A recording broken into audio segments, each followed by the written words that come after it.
Chapter 8 Eternal Part 2. It had only been a very small part of an extremely long dream, one of a great many desires, hopes, and visions of a beautiful future. Twilight had been bottling them up for many, many years. Now her heart, finally freed, sang to her mind of the great love it felt for all her friends and acquaintances, and whispered of the many joys and accomplishments it craved to share with them in the future. Twilight let herself drown in the images of the long, rich life she and her many, many friends would share together, building Ponyville into an even more beautiful and happy place, going on many exciting new adventures, and above all, sharing little moments of happiness and comfort. Luna looked on with unhidden joy as Twilight watched these things. The unicorn was trembling, her mouth slack, as she shook her head at the wonder she finally let herself feel. "You are a truly beautiful soul, Twilight Sparkle," the Princess of the Moon said, in a speculative tone that would eventually culminate in a bond made on lonely stone stairs deep under the earth, which would be Luna's salvation and Twilight's triumph. Twilight looked up at her gratefully. "This is so much," she said. "I can barely stand it any more. It's so powerful." "Thank you, Luna, thank you." "I am just honored that I am so present in your hopes," Luna said. She had been moved deeply by a vision of Twilight and herself wandering through dreams together, Twilight listening as Luna spoke of symbols and riddles and images, which had then transformed into them sharing tea. The significance of this was not lost on Luna, who had shed a few tears herself. "Why wouldn't you be? Twilight began, but before she could finish, the dreamscape around them shifted, and she had a deep sense of purpose flow over her. Luna raised an eyebrow. Here we are, I think." Twilight looked around. Where?" "Well, not that all these other things haven't been important, of course, but this is the crisis issue, I think," Luna said, pointing a hoof. "Go on now, Twilight. I think she wants to speak with you." Twilight stepped forward, feeling a strange sensation of sinking, as she was taken in by the dream. "Princess?" Twilight asked, walking through the tall vaulted doors of Celestia's study. The room was lit by the light of early evening. I just thought I'd see how you were." "Oh, Archmage, thank heavens," Celestia replied pompously, looking up from a scroll on her desk. She raised an eyebrow and let an impish smile spread across her face. Twilight gave her a wry little grin and stepped inside. "I'm all the better for being attended by my most loyal subject and humble servant."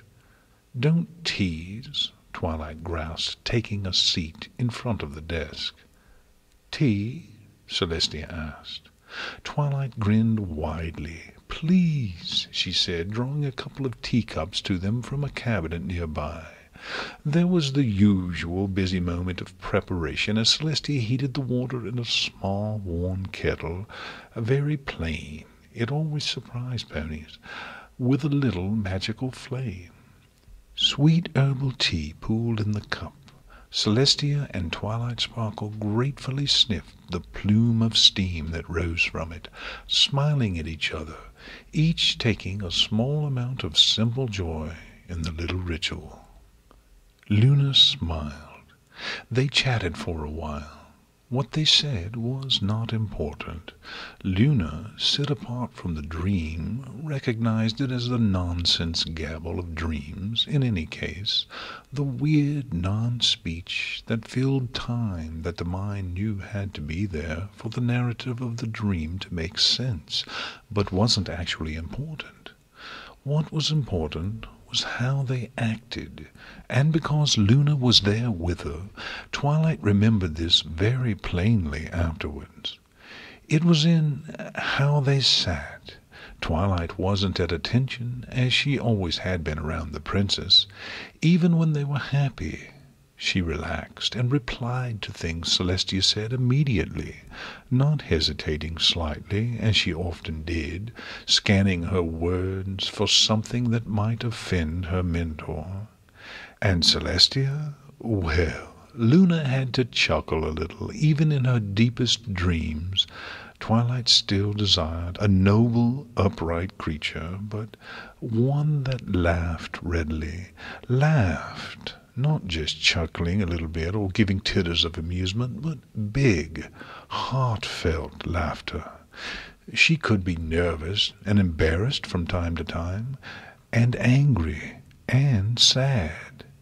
She was open with her emotions and thoughts, even in her posture, leaning in to speak with Twilight excitedly about something, or flinching slightly when Twilight expressed displeasure. And while the words were nonsense, their tone was still comprehensible, and it was more animated and excitable than the usual eternal serenity Celestia used with every pony. There was no distance between them, here, in this moment. It was Celestia and Twilight Sparkle, not the princess and the archmage, not even a mentor and her faithful student. Friends, in a word. True friends, close friends, dear friends.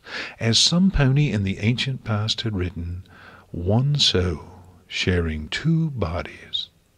The thought made Luna laugh. Poor Twilight Sparkle's soul was spread around quite a bit, wasn't it? "Ah, Twilight," Celestia said, in real speech now, "there's something I wanted to show you. I think you'll find it interesting, as a stargazer." Twilight's ears perked up. "Oh?" Celestia smiled and gestured to a westwards-facing window with a nod. "Have a look." Twilight, in the dream, got to her hooves and trotted over to the window, looking out over the plains at the setting sun, sitting fat and golden on the horizon. She gasped, "What is that? I've never seen it before." Luna stepped behind her curiously. Shining bright above the setting sun, right on the border of night and day, was a gleam of pink light, a new star, small but proud, the first star of the evening sky. "Oh, Twilight," Luna said, heart swelling with affection. Celestia was suddenly next to Twilight, having moved unnoticed in the way of dreams. "I've always thought of sunset as somewhat sad, for obvious reasons," she said. "So I'm glad to see that the sun isn't alone any more." She and Twilight met each other's gaze and smiled. Twilight, who had recounted the dream in a sort of dull trance, stirred. She was still pressed up against Celestia, who had wrapped her wings around Twilight gently. "It seems silly now," she said, with a strange calm, "but I abandoned dreaming altogether because I saw something like that once, a long time ago. I was scared. I mean, to even think of it, of being something more than your student or a trusted associate." "The mask, Twilight?" Celestia shook her head, sniffling. "Yeah," Twilight said, "but even if my mind was frightened, my heart never stopped wanting to end your loneliness, Princess. I love you. I always have." Celestia kissed her forehead again. "You're so strong." Twilight closed her eyes and smiled. "If I am, it's your fault." "Don't give me credit for that, Twilight," Celestia said. "As you've seen, I don't deserve some pony like you. Some pony as brave and loving as you." "Yes, you do," Twilight said, pulling away to look at the sun, who was giving them a very odd, conflicted look. Now I know why you were doing this to yourself, Celestia, and yeah, it's pretty bad, really bad, but that's between you and the sun." She looked back up to Celestia, letting her love for her mentor fill her eyes as best she could. "You've never done anything but love me." "Nevertheless, I hurt you." Twilight shook her head.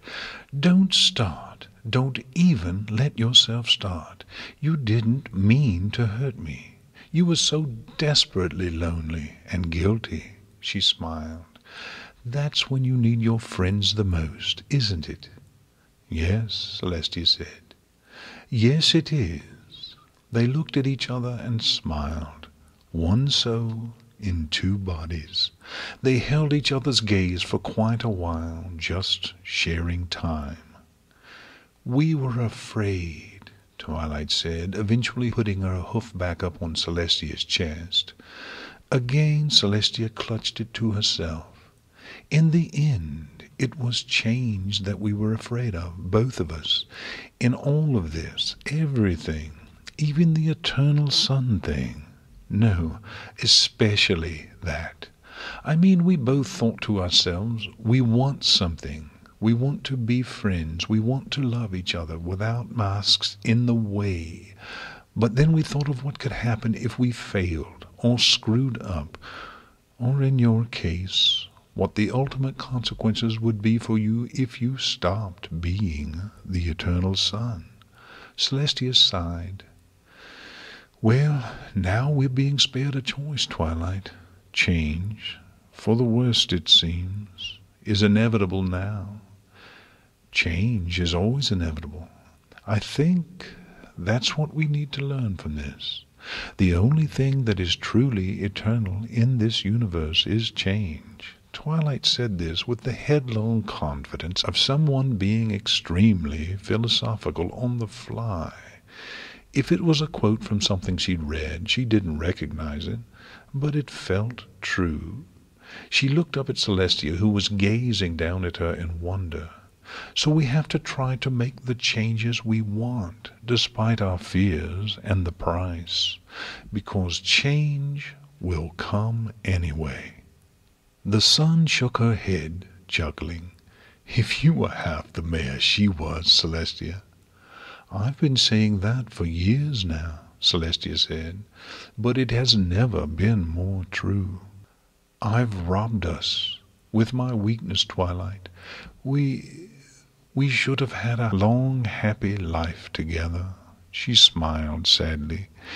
"It's really disgusting, isn't it? That wanting just that is what made me lose everything." "There's a certain poetic justice to it, I think," the sun said, but speculatively. There was still anger, but it was reflexive and hollow. Celestia brought her gaze up to meet the sun's. "I suppose there is." She looked back down at Twilight. "Can you forgive me? Can you forgive me for not coming to you with my fears sooner? If I had been open with you about feeling abandoned—" Celestia shook her head. "Twilight, no what-ifs, please." Twilight sighed. "Things are the way they are, huh?" "Wherever you go, there you are," Celestia said, with a familiar air of divine mystery. "My mistakes, above all, have brought us to this point, and I deserve the punishment I will receive," she said, looking to the sun, who nodded with an expression that read, "Oh, you better believe you do." "But you didn't deserve this, Twilight. You who have shown yourself to be so brave, so strong.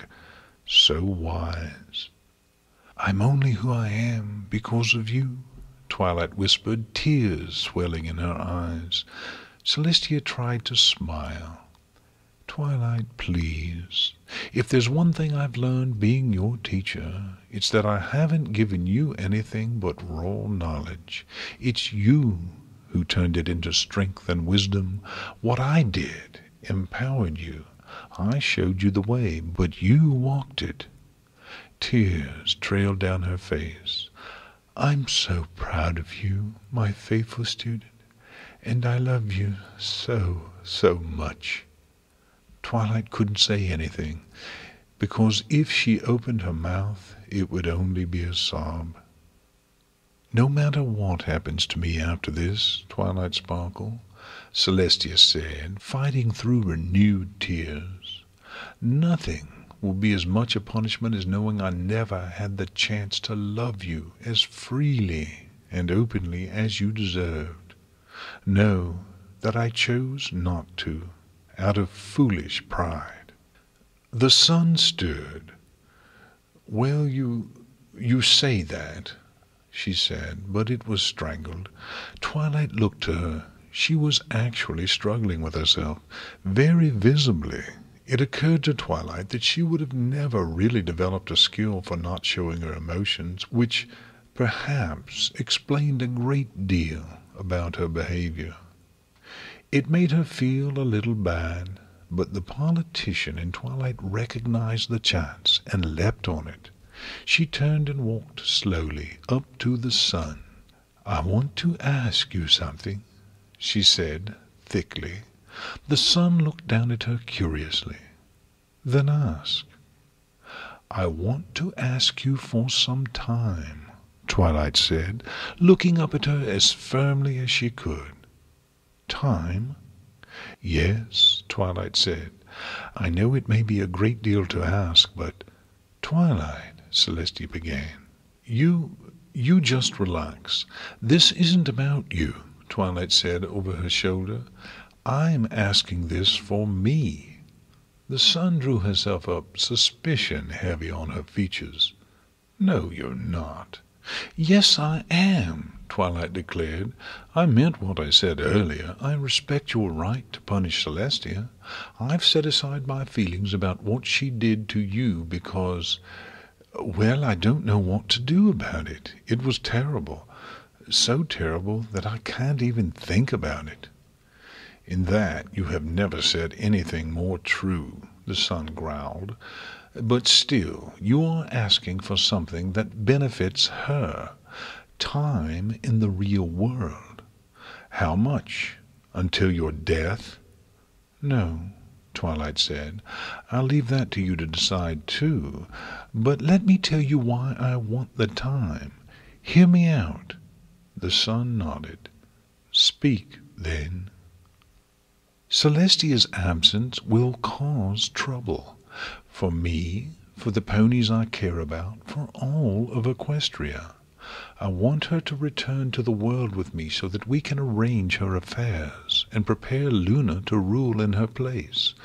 Otherwise there will be no end to the problems. Too many ponies still believe the story of Nightmare Moon, that the jealous younger sister tried to overthrow Celestia. I won't have a new war in Equestria if I can help it. Noble, the sun said. Twilight shook her head. No, this is as selfish as anything. I'll have to live in the world without her, and I have many, many dreams for the future, none of which involve equestrian flames. The sun looked from Twilight to Celestia, who was shaking her head, eyes closed. This is a trick. You'll do something to keep her there. I will not try to escape my punishment, Celestia said in a tired voice, especially if you give me any time whatsoever to arrange things. If you show me this small mercy, I will only more willingly submit to your judgment. Like you have a choice, the sun growled. Twilight stamped a hoof. You're absolutely right. You hold the power. You can set any time you want. Isn't that right? The sun looked at her warily. Yes. Then what risk is there to you? If you sense anything going wrong, you hold all the power. Twilight gave her a pleading look. What she did to you was evil. That I benefited from it, she shuddered. But we are where we are, and I am asking you now for some time to make this easier for me. The sun looked down at her for a long time. Twilight matched her gaze, unflinching. Eventually the sun sighed. And I suppose you'll want to do something suitably poignant as well, to say goodbye. She gave Celestia a hard stare. This will be goodbye. Twilight nodded. We're going to set Equestria's affairs in order, she said firmly. And then Celestia and I are going to have tea. Twilight opened her eyes and winced. Her side ached like crazy. Princess, cried a familiar voice from next to her. Twilight turned, groaning, and looked at the back of Fluttershy's head. The Pegasus was gesturing frantically to Luna, who was looking up in wonder from a downcast expression of sorrow. Twilight, Luna said, eyes aglow, stepping forward. Twilight raised a hoof and turned to the wasted body of Celestia next to her. Behind Luna, the rest of the ponies and a battered-looking Spike gathered, following Twilight's gaze. Celestia's eye opened slowly. You, Luna began triumphantly, but then she saw Twilight's expression. Celestia stirred weakly, her haggard body trembling with the effort of existence. Twilight nuzzled her gently, and Celestia sighed happily. Every pony began speaking at once. Twilight had a hard time telling anyone from anyone else. She found herself completely worn out. "What happened?" Rainbow Dash asked. Rarity stepped forward. "Are you all right?" "What's going to happen now?" Spike asked. "Quiet, every pony, quiet," Luna said, approaching the bier cautiously. She was trying to put on a brave face, but it wavered and twitched sorrowfully. "Twilight, how much time do we—" "Until sunset tomorrow," Twilight replied. It hurt to speak. She recognized the familiar ache of a broken rib, a professional hazard of the Archmage's lifestyle. "We are going to learn how much one pony can really do in a day, I think." "And then?" Luna asked, trepidation thick in her voice. "And then I'm going to pay for what I've done, sister," Celestia whispered. Her voice was weak and betrayed a physical pain that disturbed the assembled ponies to hear. "We have a great deal we need to discuss." How much could be done in a day by one pony? The same amount that a pony had done every day of her long life, everything that had to be done. It was just that there was more of this than usual on this darkest of days, literally darkest, for in accordance with the sun's demand, the preternatural night would last until the next dawn, when Celestia would help Luna pick up her place in the cycle and mark the beginning of Celestia's last day. A period, the sun had said, that had as much to do with what she was capable of giving Twilight as it did with what she was willing. Celestia said this to Twilight as they took leave of each other for the moment, her voice so weak and tired that Twilight winced to hear it. The Alicorn had smiled down at her friend and turned to join Luna in her study, leaving Twilight, the Elements, and Spike to the busy attentions of the castle physicians. Twilight was reluctant to part with Celestia, although she would have had a hard time saying how much of that was because she feared for Celestia's well-being, and how much of it was her own desperate desire to be near her in the brief time they had remaining. A part of her which was always set slightly apart from the rest commented at one point that she should be grateful she had any further time at all, and was quickly shouted down by the rest of her.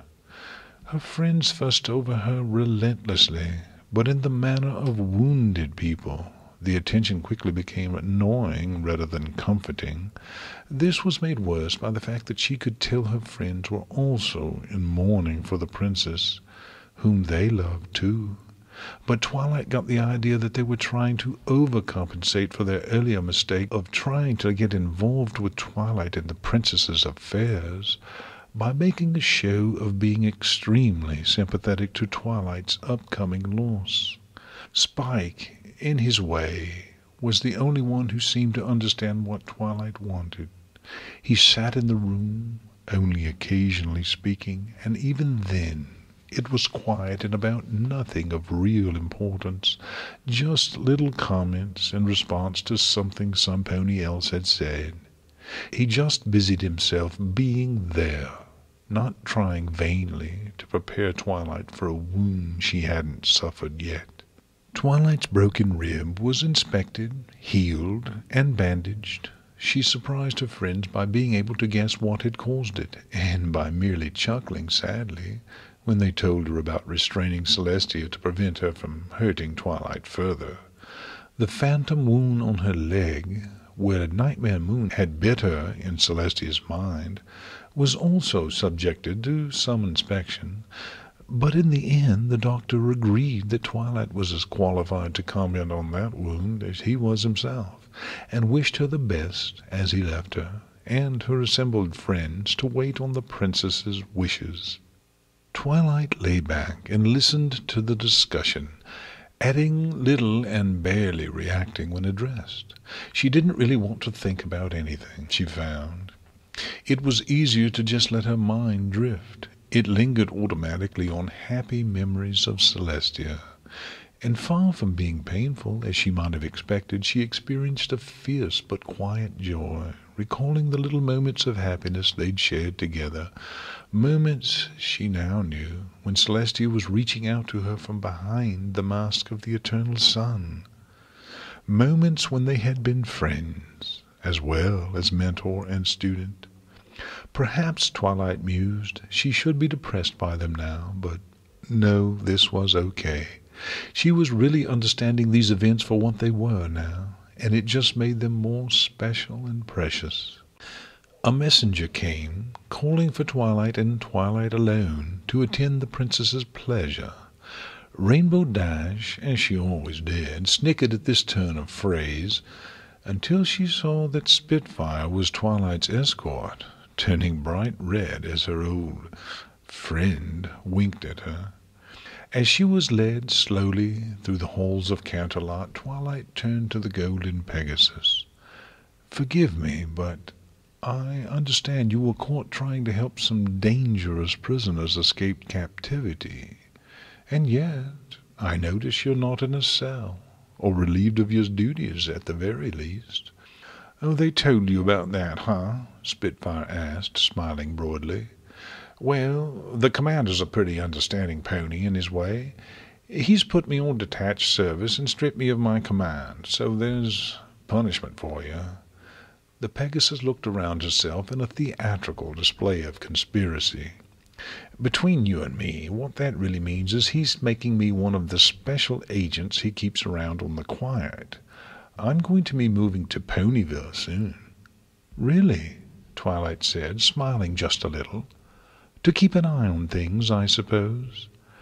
"Some things more than others," Spitfire said, her quiet little smile spreading just slightly. "But you and I will be seeing more of each other in the future, which is why he sent me to meet you. Just a little heads up, eh?" Twilight grinned. "Good to know." They paused at the stairs to Celestia's study. "Thank you, Spitfire, for your escort. I look forward to the next time I see you." It felt very strange to say this, and Twilight briefly analyzed that feeling, realizing that she was not really thinking ahead much further than tomorrow. She shook her head, feeling foolish, no matter how justified she might be to do so. "Should be interesting," the Pegasus said with a wink. "Until then." Twilight gave her a little smile of acknowledgment, turned, and with a nod to the guards on either side of the staircase, limped up to the doors and let herself in. Celestia wasn't at her desk. Instead, she was resting on a couch, looking as alert and energetic as she had any right to. Luna was sitting across from her, face displaying an unusual amount of agitation. "Twilight," Celestia said warmly, "thank you for coming. I was just telling Luna about our mutual acquaintance." Luna's face soured into irritation. "It's all been very interesting, but my faith in you was rewarded many times over, Twilight, and your faith in yourself, I understand." She smiled at Twilight, such as she could. "I did what I could," Twilight said, taking a seat next to Celestia between the sisters. "But in the end you stole more time from me than I deserve, and have saved Equestria from its princess and her vanity," Celestia said patiently. "Once again your courage has brought the promise of peace and harmony to our little country. As its princess, for now, I thank you.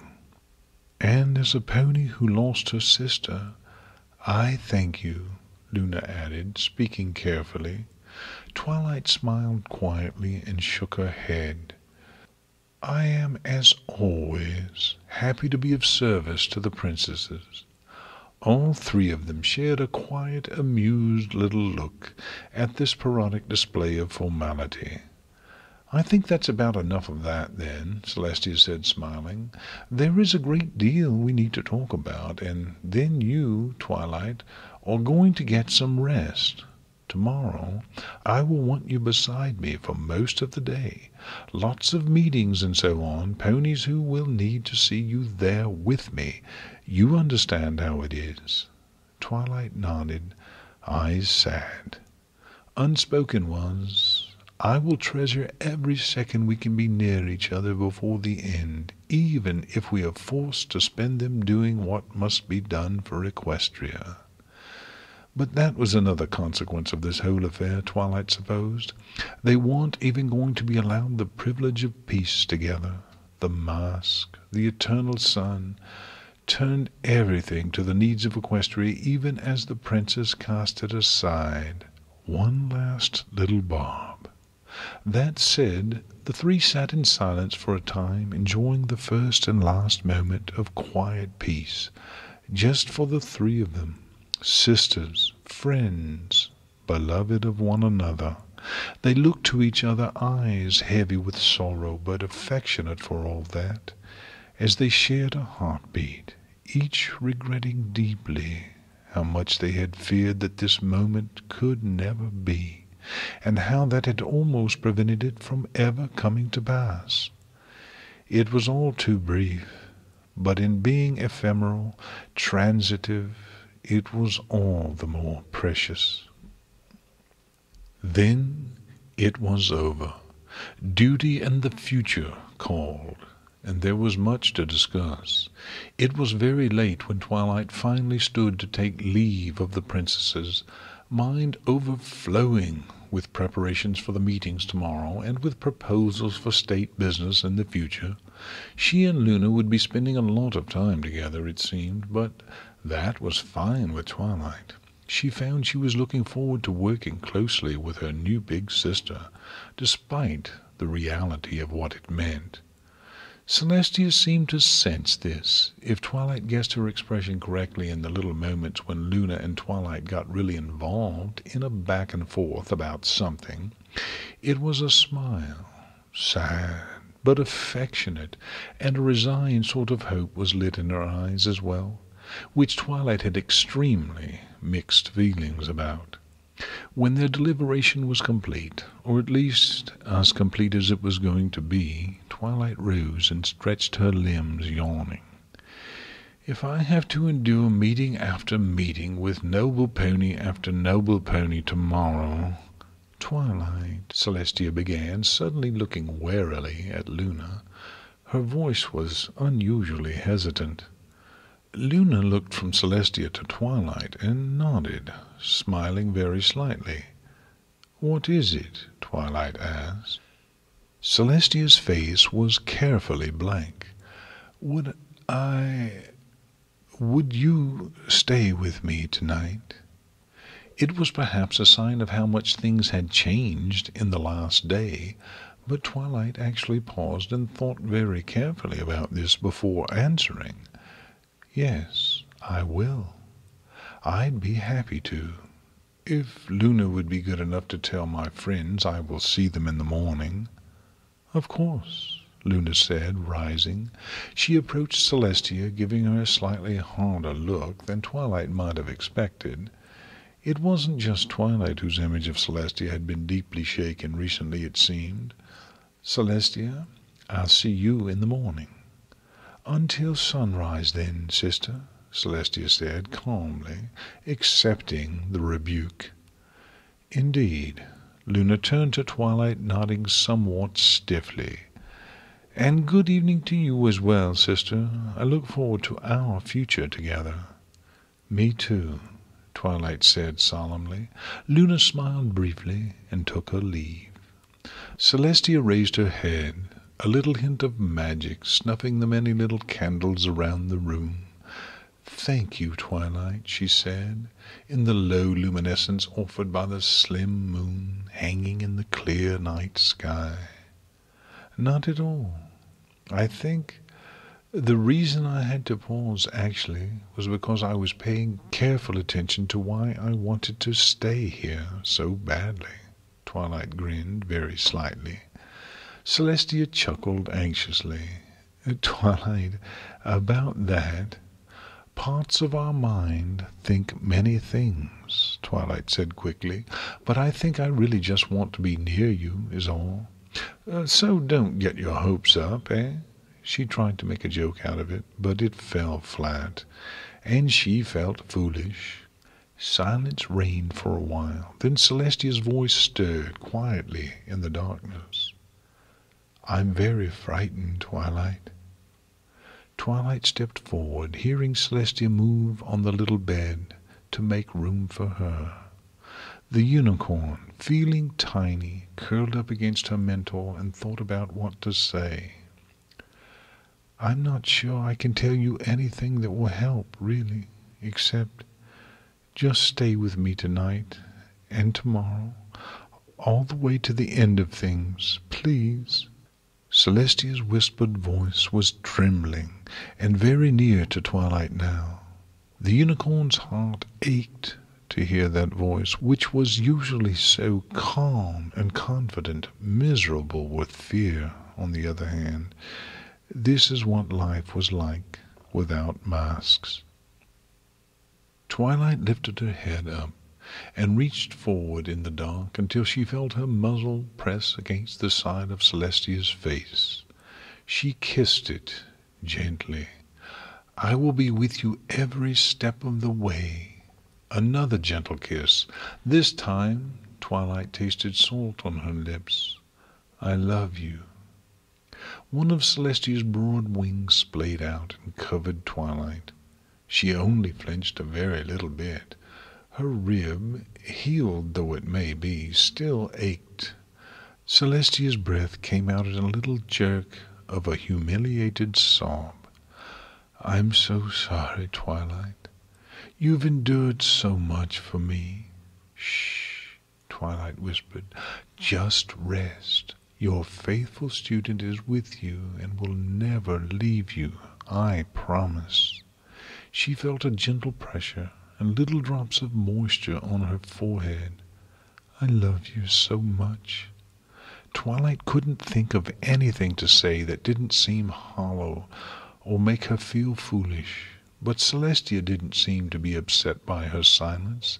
She gently clutched Twilight close to her with her wing, and they drifted off to sleep together.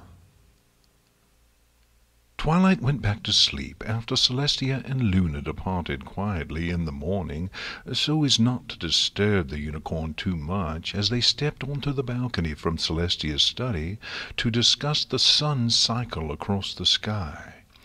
Twilight had rolled away from the sunlight as it bloomed on the eastern horizon, and groaned irritably, eliciting a little moment of shared amusement between the two princesses, which relieved a little bit of the tension that still hung between them. In retrospect, Twilight thought it was a sign of how intense the experience she had been through was, that she couldn't even summon the energy to eavesdrop on the princesses discussing the intricacies of the cosmic cycles they embodied, a topic on which she had idly speculated at some length over the years. Her main concern at the time had been the removal of the comfortable warmth of Celestia's wing. When Twilight woke up in earnest, Luna told her that her friends were waiting in one of the suites, with unhidden overtones of, "You're not the only pony who wants to spend some time alone with her, you know." Celestia seemed uncomfortable with Luna's tone, but said nothing. Twilight was only a little embarrassed that she hadn't thought of it herself, although she suspected Luna and Celestia's time alone together would be significantly more tense than either of them might like. The breakfast they shared was subdued compared to their overwhelming anxious show of support the previous day. That was the right word. Not sad, really, even though they all were. The Elements had been through many hard times together in the past, though, so by unspoken agreement, and having had time to let the immediacy of the impending sorrow dawn on them, they didn't unnecessarily make things worse by agonizing over something sad before it had actually happened. There would be time enough for tears later.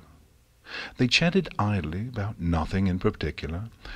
Twilight actually injected some animation in the discussion by accidentally dropping the gossip that Spitfire might be seen around Ponyville a lot more often in the near future, which caused it to devolve into an extremely amusing 10 minutes of Rarity and Applejack instinctively teaming up to drive Rainbow Dash up the wall from two completely different angles. When they were finally summoned to Celestia's study, Twilight was momentarily distressed that all 7 of them had been called upon, not just Twilight, but she chided herself for being so selfish. Celestia was behind her desk now, looking as proud and official as she ever had. Luna lurked in the study behind her, looking uncomfortable and a little aloof. There was an awkward moment at first, as Celestia hesitated to think of what to say. "Thank you all," she began, simply beaming down at them. Even though her voice was firm and even, every pony was disturbed to see her so worn and tired. Applejack replied eventually. "You're, welcome, of course, for whatever." "For everything," Celestia said, swallowing. "I've asked so much of all of you over the years." "We were happy to help," Fluttershy added, smiling sadly. Celestia smiled. "Still, I'm grateful to you. You've given and risked so much at my request, and now, if you're willing, I'd like to ask you one last thing. Not as your princess, but as—" She faltered, threatening tears. Before she continued, she cleared her throat huskily. "But as some pony who loves you and needs your help." "Anything," Rarity said. She gave Celestia a brave smile, which was returned with a look of deep gratitude from the princess. They once again communicated a great deal with a gaze. Celestia, deep remorse; Rarity, some slightly reluctant forgiveness. "As you know, I am going away. For a long time, I think. There will be hard times ahead." Celestia nodded to Twilight. "I am going to be putting a heavy responsibility on Twilight and Princess Luna. I want to ask all of you to be there for them, in these hard times. Even Pinkie Pie's more or less permanent smile was subdued. "Of course we will. You don't even have to ask." "No, I have to," Celestia said quickly. "I want to ask this of you. As a favor, She turned to Twilight, who looked up at her mentor with a firm expression. "It would be unfair of me to just assume you'll do it. This is a request from a pony in distress to the only ponies who can help her." There was a sniffle. To the shock of nearly every pony, it was from Rainbow Dash. "Darn it," she grumbled, looking away with a blush. Celestia smiled. "I cannot give you all what you deserve from me, which is a lifetime of love and all the honor and joy I can give you, because I do love you all very much. I am so sorry that we didn't get to spend more time together. You're all such special ponies." She was weeping now, but spoke firmly. "Thank you kindly, Princess," Applejack replied, gulping. "We're all mighty sorry there's nothing we can do to help you." Celestia shook her head. "I don't know what Twilight has told you, but I made my bed long ago, and now I have to lie in it. But I couldn't go without telling you all what you mean to me." Then she raised them all to the nobility, to Rarity's everlasting glee, and with a very forced wink entreated them to find any and every way to use this status to cause as much trouble as possible. Spike she named a knight, and asked to accept the duty of serving and protecting Twilight Sparkle, her faithful student. He accepted gratefully, although the traditional ceremony of knighthood was foregone in favor of a very long hug. "And now," Celestia said calmly, "I would ask that you all relax for the rest of the day while I steal Twilight Sparkle for some business. We'll see each other again, I think, if that's all right with all of you," she added gravely. There was a little bit of a plea in it, too. No pony said anything, but there was a general feeling of agreement. The elements and Spike shuffled out unwillingly, the dragon tossing one miserable look back at the smiling but tearful face of the princess as the doors closed. "Twilight," Celestia said, suddenly sounding very weak, "please." Immediately Twilight was at her side, accepting a little of her weight as she leaned on the unicorn a bit. They deserve better from me, just as you always have," Celestia said wearily. "Even they were weapons I used against myself. I said, they're Twilight's friends, not mine, as if being friends with them as well would take them away from you somehow, as if any relationship I had with them could ever be as close as your bond. Arrogance, foolishness." Twilight said nothing, just nuzzled the princess as she trembled slightly, doing little breathing exercises to calm herself. "Sister, you're pushing yourself too hard," Luna began wearily. Celestia shook her head. "This is all as hard as I made it," she said in a tone that brooked no dissent. Broken she might be, but she was still the princess. "I will endure, if you two will stay with me." "All the way," Twilight whispered. Luna stepped next to Twilight. "You stood by me when I returned, and I will stand with you as you depart, sister." Celestia smiled at both of them. "Thank you," was all she could find it in herself to say. It ended, eventually. There were a great many ponies to see, noble ponies, ambassadors, wizards, leaders of various organizations, all who needed to be told by Celestia herself about the upcoming transition before the official announcement tomorrow, so that there would be no questions about it later. 1,000 rumors were launched today. "Oh, in confidence, the princess told me. Her last words to me were, etc." But that was always the case, and ponies took them as seriously as they ever did. Twilight knew most of the visitors, by reputation at least, and a few of them greeted her politely, or at least acknowledged her. But she wasn't here to talk to them, not even to listen, really. That was Luna's role, to be there, listening to what was said, and more often than not, what went unsaid. In pursuit of this goal, sometimes Luna sat next to Celestia, looking serious. Sometimes she lurked in the background, smiling enigmatically. It was politics, mind games, and shadowboxing, and while Luna needed to play things carefully, Twilight's role for the ponies attending the princess was always to be seen sitting next to Celestia, calmly and confidently, as natural as anything, the message being that while Celestia may be absent, every pony was to consider Twilight invested with Celestia's full confidence.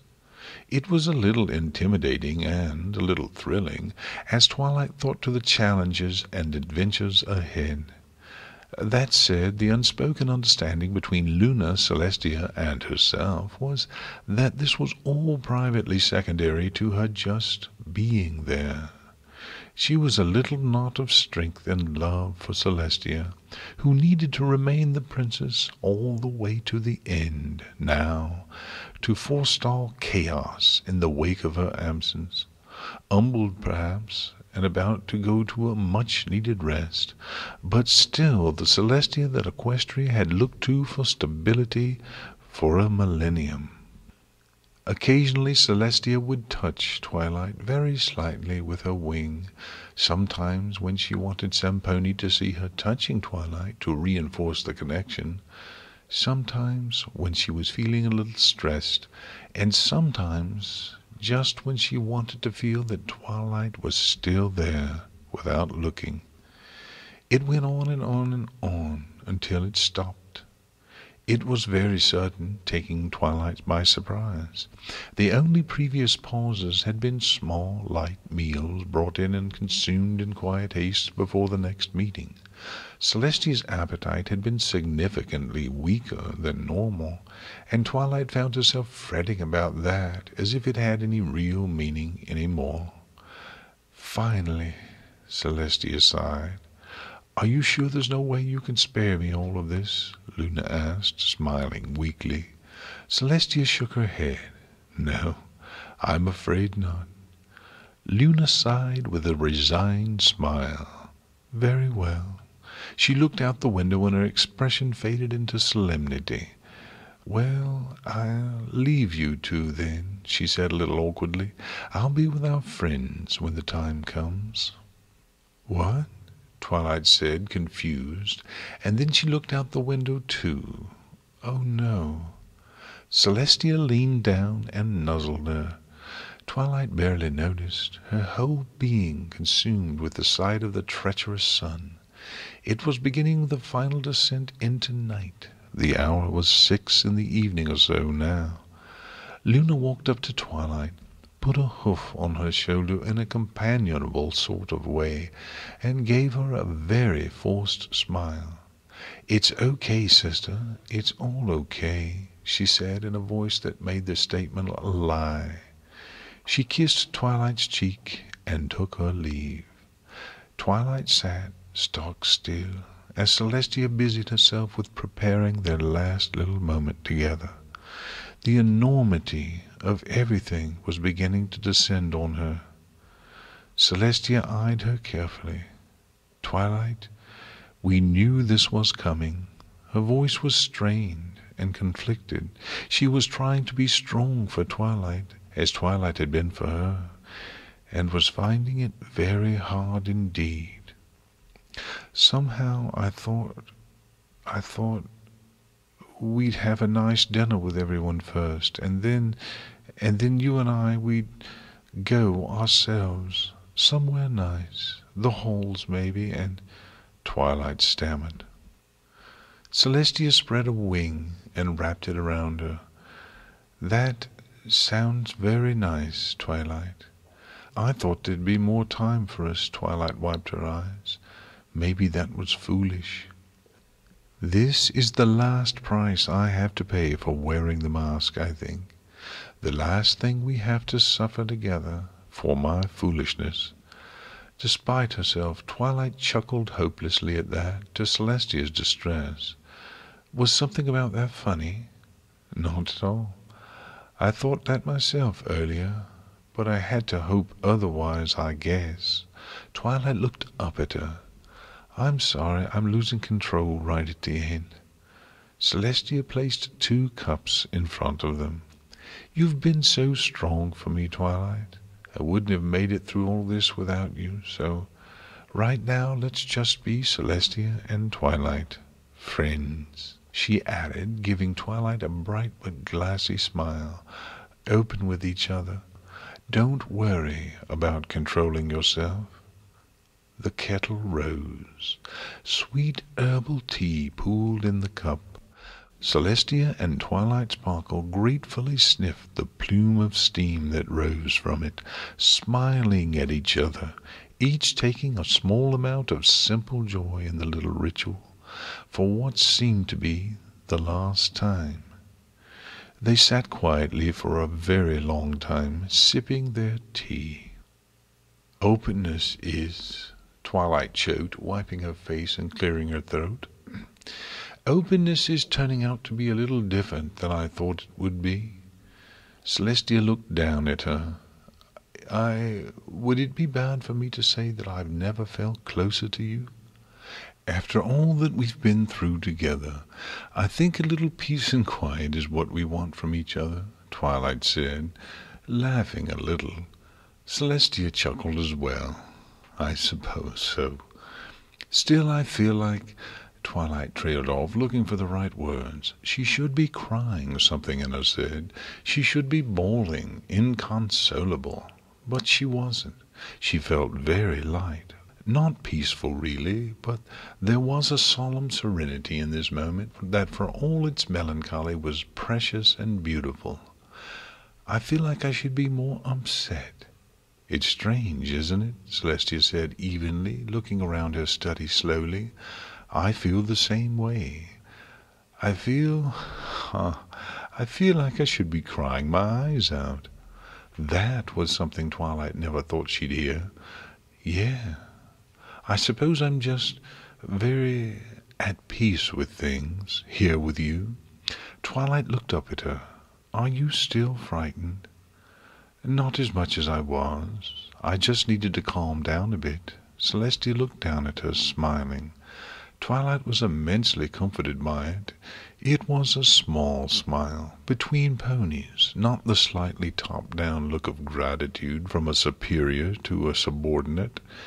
"I don't get ideas, Twilight, but I really enjoyed sleeping next to you. It was very comforting."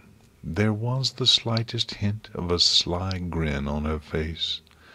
"When you put me in bed with you in Ponyville," Twilight began, but stopped herself. She wasn't sure if she wanted to talk about any of that anymore. Celestia seemed to, though. "That was a little thoughtless of me, in retrospect." "No, it was just too much for me then. And not, in a sexy sense," she added quickly, blushing furiously. "It was too good to be true, in some ways. A gesture of closeness, when I felt so far from you. But I wasn't in any place to accept it properly. I was so screwed up. Well, I'm glad we had the chance to do it when we were both in a place to enjoy it. It is something I have missed very much from when you were young." "Me too," Twilight said. "It was a little different this time, though." Celestia sighed. "Yes, it was. Better, I think. Once they would have discussed how this was the case, but it wasn't important at the moment." Twilight refilled their cups, and again they sat next to each other in silence for a very, very long span, not because they didn't know what to say, but because there was nothing that needed to be said.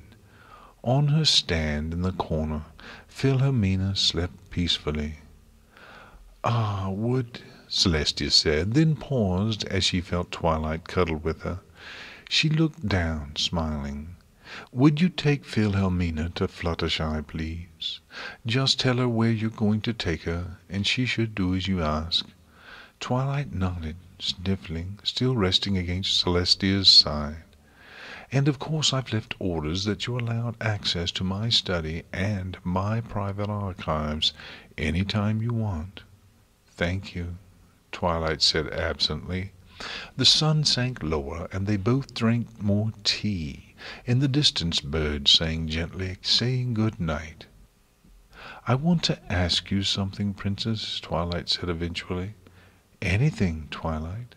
"No," Twilight said, sitting up, looking Celestia firmly in the eye. "I want you to promise me something." Celestia tried to smile. "Of course, anything. For you now, anything." Twilight looked down, raising a hoof, and set it gently on her mentor's chest. When you come back, Celestia," she said this, painfully aware that there were probably even odds that this might never happen. But why even think such a thing? Chase the change you wanted, right? The princess clutched the hoof to herself. "Yes." You should take some time to get back into the swing of things," Twilight said seriously. "And then?" "And then—" Twilight trailed off, almost unsure she wanted to say it. Again she felt a little disturbed that she wasn't bawling, that tears seemed as distant as laughter. Had she burnt herself out on emotion? Or was this like that terrible sense of freedom she felt when Celestia had said that this was the end at the beginning of their long conversation? "Twilight, please, whatever it is, I'll do it," Celestia smiled fondly. "For you." "I want you to take another student," Twilight said firmly. Celestia was taken aback. Why, Twilight?" Twilight smiled. "I want you to promise me you won't let yourself be lonely any more," she said. "And I've been so happy, Celestia, being your student. Everything I am, everything I have in my life, it's because of you. So someday, in the future, I want you to keep an eye out for some lucky foal who catches your attention like I did. And I want you to love them like you love me. I could never love any pony like I love you, Twilight." Celestia kissed her cheek. "My faithful student, the faithful student." Twilight shook her head.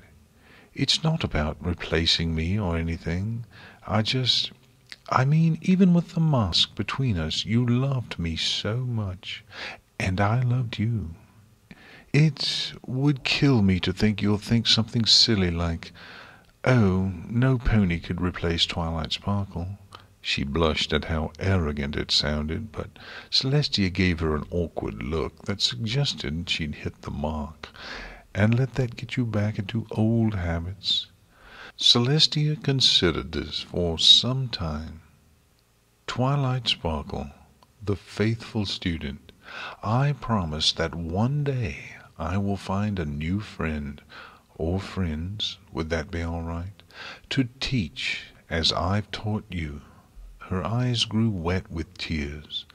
"And when I do, I'll tell them stories about my first student who was so brave and so clever."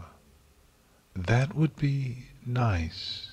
Twilight snuggled up against her. "Thank you, Celestia, although I have to say, look at this name I'm stuck with. I suppose I was going to ask Luna to teach me about dreams anyways, but—" "Ah, well, student," Celestia said, blinking and letting the tears run down her face. "It's language tricking us again. You study things with or without a teacher." "I suppose I do," Twilight said, smiling. Silence fell over them again. The light of the sun was heavy and amber gold now. They listened to the birds and insects in the palace gardens whistle and buzz. They heard Philomena squawk a yawn in her corner. They let the cool night air fill the room around them. They smelled the rich smell of life rising on the evening wind, picked up from the grounds and gardens, and they revelled in it. They shared the very last bit of hot water, drinking tea from the same cup. They did these things, they, together. And finally, when the sun was red and heavy on the horizon, they looked to each other. They both now suddenly felt the strange serenity that had forestalled their sorrow fade away, and thus regarded each other quietly for some time, faces composed carefully, but eyes singing volumes to each other. "I love you, Twilight Sparkle," Celestia said simply. Twilight blinked, letting the growing tears fall. "I love you too, Celestia." "Then walk with me now to the very end." Canterlot was not a good place for secrets, and so there was something of a crowd waiting for them as they descended the stairs from Celestia's study into the corridors of the palace. It was a furtive crowd, hidden in alcoves and peeking out from side passages, every pony fascinated by the rumors of their beloved princess's impending absence. Twilight looked around nervously. "You know we're being watched, I know, but we could have the guards clear them away." "No, Twilight. Let them see me go." Celestia's quiet voice was firm, but by choice, not by ease. "They don't know the whole of what's happening, but let them see me go proudly to face whatever awaits me. It'll be a good story that will help me when I show up again, don't you think?" "Perhaps." Celestia grinned, a bit wryly. "They're seeing you walking next to me tonight, Twilight. I wonder what they'll say about you." "Probably that I'm your student and we're very close, and you like me, and things," Twilight said in a nervous rush. Celestia laughed, a weak laugh, but heartfelt. "I can already tell you they'll assume I've taught you ancient magic, and have given you access to terrible secrets, and so on. They'll say, 'Oh, they were always so close. Who knows what old Celestia taught that archmage?'" Twilight frowned. "I don't know anything like that," she said. "I don't like the idea of ponies getting weird expectations." "Ah, well, they might treat you with a little more respect, too, so it might not be all bad," Celestia said idly. "Still, though," Twilight said a little sullenly, "I'd rather they just see that I walked with you. That's what's important." Celestia just smiled, eyes grateful, and walked on. Twilight got the impression that she had to focus very hard on doing so without stumbling too much. As it was, she was trying to give a sense of gravity to her stride, to hide that this was about as fast as she could move. Luna and the elements met them in the antechamber before the great hall, in sight of the huge arched doors to the grounds. "Hail, sisters!" Luna called, and Twilight realized that she was being addressed as well. The unicorn groaned internally. Her reputation was going to get ridiculously inflated from these affairs, on top of how hard this whole situation already was. No rest for the wicked, it seemed. "Hello, Luna," Celestia said calmly. "I feel like a walk through the grounds. Would you and your friends care to join me?" "We'd be honored, sister," Luna replied rather officiously for the benefit of the poorly concealed crowd. Rainbow Dash, Spike, and Applejack led the way, heads held nobly as the knights they now legally were, giving serious glares to any pony who looked as if they were going to approach the little party too closely. Luna and Fluttershy followed them, whispering quietly to one another. Then Rarity and Pinkie Pie, who were both looking proud as duchesses, one for real, the other occasionally breaking into little giggles, amused by the ridiculousness of her faux haughtiness, Trailing behind was Celestia and her faithful student, side by side. They crossed the grounds, traveling towards the lonely tower in the middle distance, observed from every possible vantage point. Through the grounds, across the byway, under the walkway, through the gate, step by step, Celestia approached her doom, head held high, and by her side was Twilight Sparkle, faithful to the end. They came upon the tower, which was surrounded by a fairly large amount of guards. Luna spoke briefly to the sour-faced unicorn commander, and turned to Celestia. "I hesitate to let you remain here. Too many ponies know.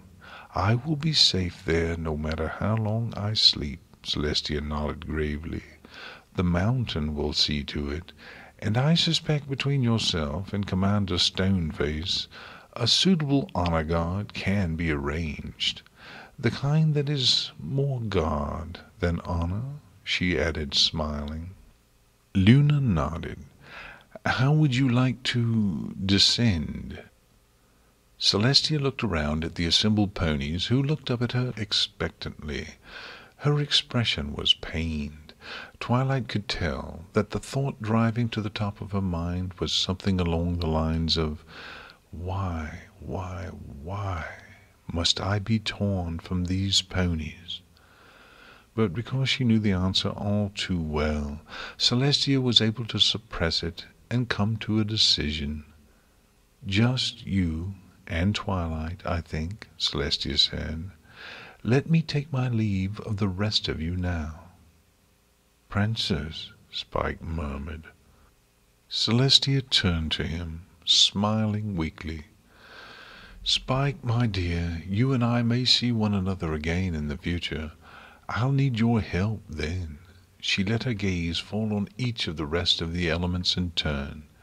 "And I'll want you to tell me everything you remember about your friends. So, remember well."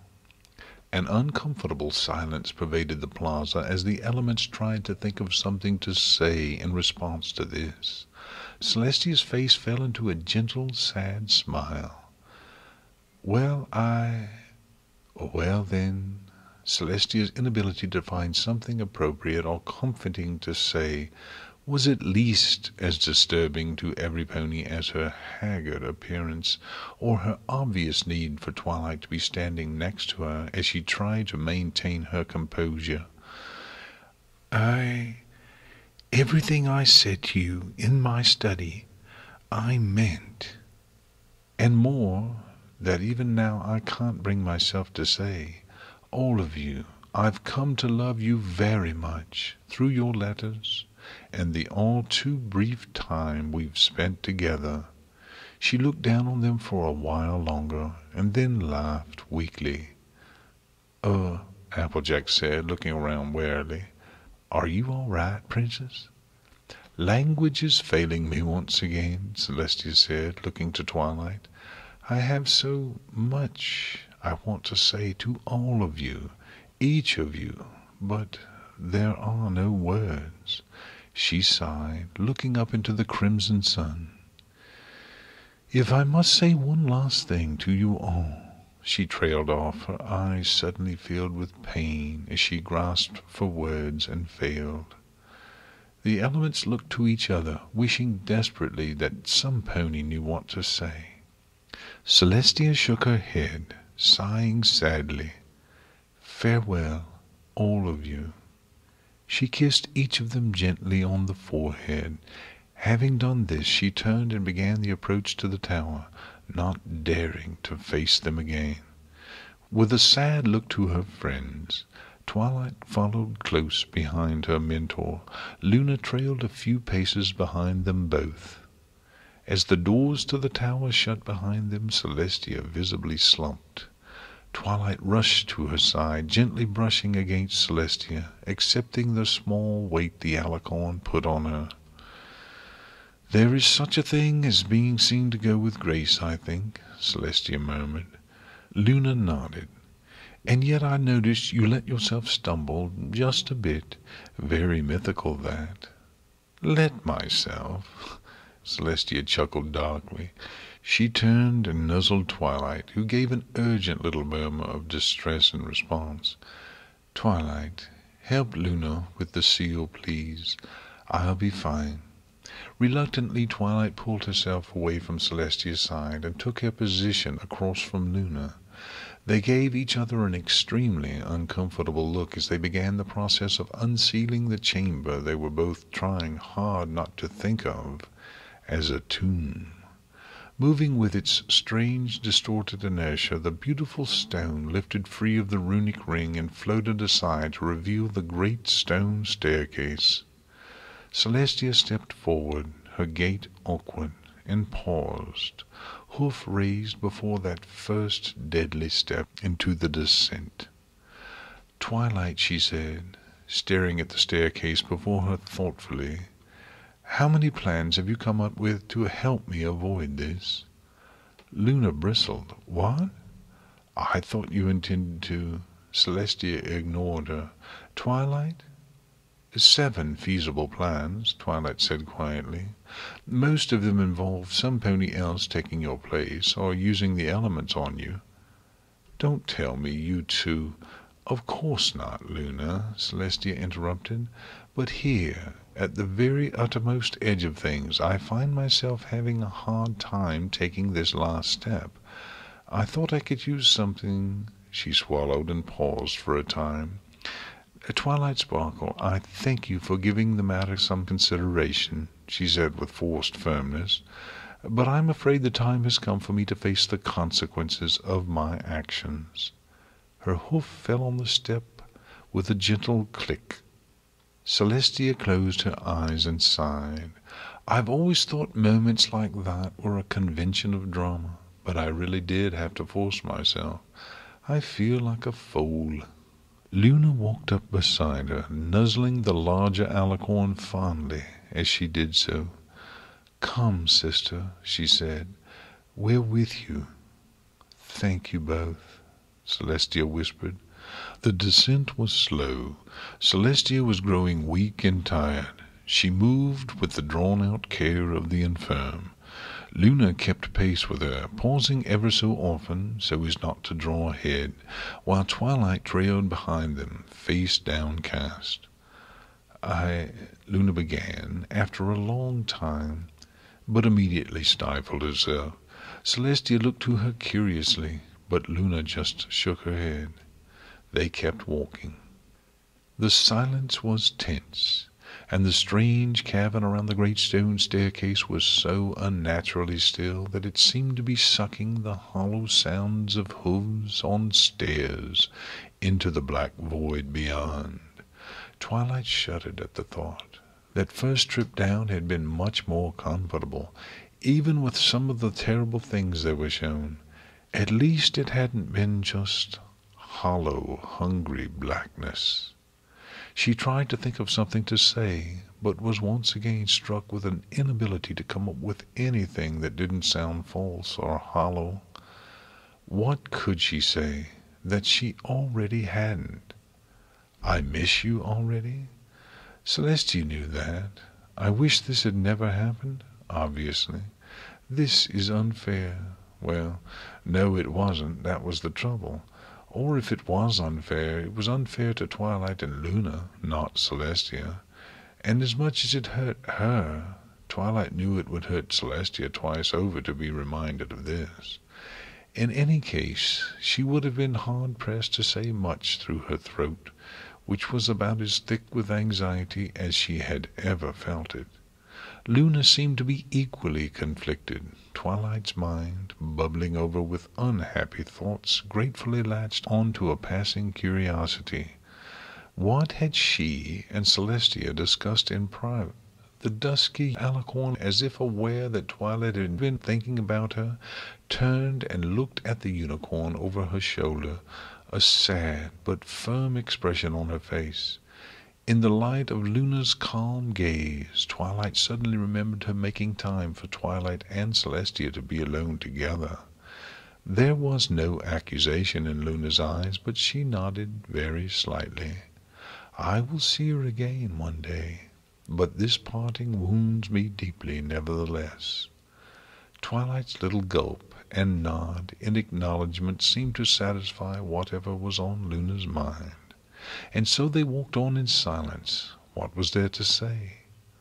All too soon they stood before the stone doors to the chamber at the heart of the mountain. They paused for a while, regarding the doors with carefully composed looks of mild disinterest. Celestia stirred, clearing her throat in a husky way that spoke of suppressed tears. "I don't want to go," she whispered. "The sun was right. Any joy we found in this time is torture to me now. She really is good at twisting the knife." Twilight sniffed. "But you have to. We promised, and I must face the consequences for what I've done," Celestia said, resignation thick in her voice. "Still, sister," Luna murmured, her face falling into misery. "Luna," Celestia said firmly, turning to her, "I look forward to my return. Whatever awaits me, I look forward to sharing it with you." "I also hope to share a future with you," Luna said carefully. Celestia raised an eyebrow. "Still?" The younger Alicorn looked away from her, face awkward. "Luna, if you are that worried about it—" "Twilight Sparkle," Luna declared, suddenly giving the unicorn a fierce look. "My sister, with my new responsibilities and Celestia's absence, I am worried about the things we saw in her mind yet. The creatures that is my fear was not totally erased from being, I think. I counseled her to look to her friends, to seek strength in love and the support of others. Her first thought was of you and the friends you share," Celestia said quickly, as Luna trailed off miserably. "I fear that the nightmare is a burden she will have to bear for the rest of her life, lurking in her mind, waiting for another chance to take control. Will you help her come to grips with this? Will you be there for her?" Twilight was momentarily stunned. "Of course." Celestia turned to Luna, smiling gently. "There, you see." "It was foolish of me to even think otherwise, I suppose," Luna said, rallying a little. "The trouble with power, sister, is that the more of it you have, the more exaggerated the fallout of your mistakes. Take all of this as a lesson about that as well," Celestia replied. She stepped forward and kissed Luna's forehead. "I will miss you." Luna gave Twilight a serious glance for a second before leaping forward and clutching Celestia desperately. "Celestia, I can't bear this. I've only just returned, and already—" She buried her face in Celestia's neck and sobbed gently. "Shh," Celestia said slowly, agonizingly, bringing a wing around to clutch her gently. "I know, Luna, I know. It hurts me too, so badly." Luna looked up, and the sisters held a tearful gaze for a long moment. "But this was because I made my own mistakes, just as you did." "I'll learn from them then, as you counseled," Luna said, looking to Twilight. "I will seek the strength that comes from the magic of friendship." She gave the unicorn a little smile, which, despite being a very small expression, conveyed both gratitude and hope in huge measure. "I will seek the strength to control my fears." Celestia pulled away from her. "I know you'll succeed, sister, and I look forward to walking with you in the world that strength will help you create." Luna stepped back from her, nodding, smiling through her tears. Celestia turned to Twilight now. Their eyes met. "Twilight."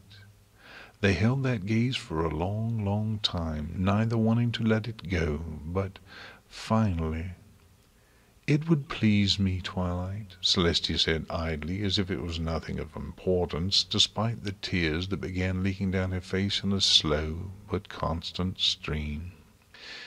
"If the first book I read when I returned was the collected memoirs of Twilight Sparkle, and that this would be a long book that took me a long time to read." Twilight nodded, matching Celestia tear for tear. It was all she could do. She was bursting with things she wanted to express to Celestia, but they were all so complex, all images and sensations rather than words. To merely say thank you would not express the intensity of her gratitude, which was spilling into her mind in memories of little looks and smiles and phrases. To say she loved Celestia, to say it now, wasn't anything at all, it seemed to her. It had been said as perfectly as she could imagine in Celestia's study, in the light of the dying sun, and she expressed it just as truly by walking with Celestia every step of the way to this, the very end of things. Twilight felt ready to explode for not saying anything. She was desperate for the right words, or some knowledge of the right way to touch Celestia, something that would be more eternal than the eternal sun, a gesture or contact that would never leave her beloved Celestia, though the stars burned out in the heavens and the seas drained into endless deserts. "Remember your promise," she rasped, as the words leapt to her mind. Celestia nodded gently. "I will. I will take—" "Not that," Twilight managed. She stepped up to Celestia. "The students, that's just an action. That will help you. Love Celestia, and be loved. Do that for me, please." Long pauses filled this statement as Twilight fought to maintain her poise. Celestia closed her eyes. "I swear to you, Twilight Sparkle." "Don't call me that. Not now. That's just my name." Twilight reached up and wrapped her forelegs around Celestia's neck, hugging her very gently, as if she were reluctant to touch the alicorn in case this made her vanish. Celestia let out a sob, which mixed weirdly with a hopeless little chuckle. It's hard, Twilight. Doesn't it seem that it would just mean this is really the end?" Twilight said, tears gushing out suddenly. She fought her throat for control of her voice again, feeling Celestia's tears falling on her back. "It is the end, Celestia. It has to be. You have to face the sun for what you did. But we had this day, and we had our time to be what we were supposed to be. Friends." "My—" Celestia murmured. Luna began weeping in earnest now as he watched her sister's parting. "My faithful student, yours always," Twilight sobbed into Celestia's neck. "I swear to you, my faithful student, who came to me and saved me from myself," Celestia said, forcing out each word with effort as her voice was strangled in her throat by desperate sorrow. "I will never let myself be alone again. I will love. I swear it. I won't let my fear get in the way again, because of the strength you've shared with me." Her voice dropped into a harsh whisper. "And I will never, ever forget you, or how much I love you in this moment." And they wept together, even as Celestia pulled away, her face an agony of misery, leaving Twilight to collapse into Luna, who strode forward swiftly to hold her. It all happened so quickly, events rolling downhill in a blur.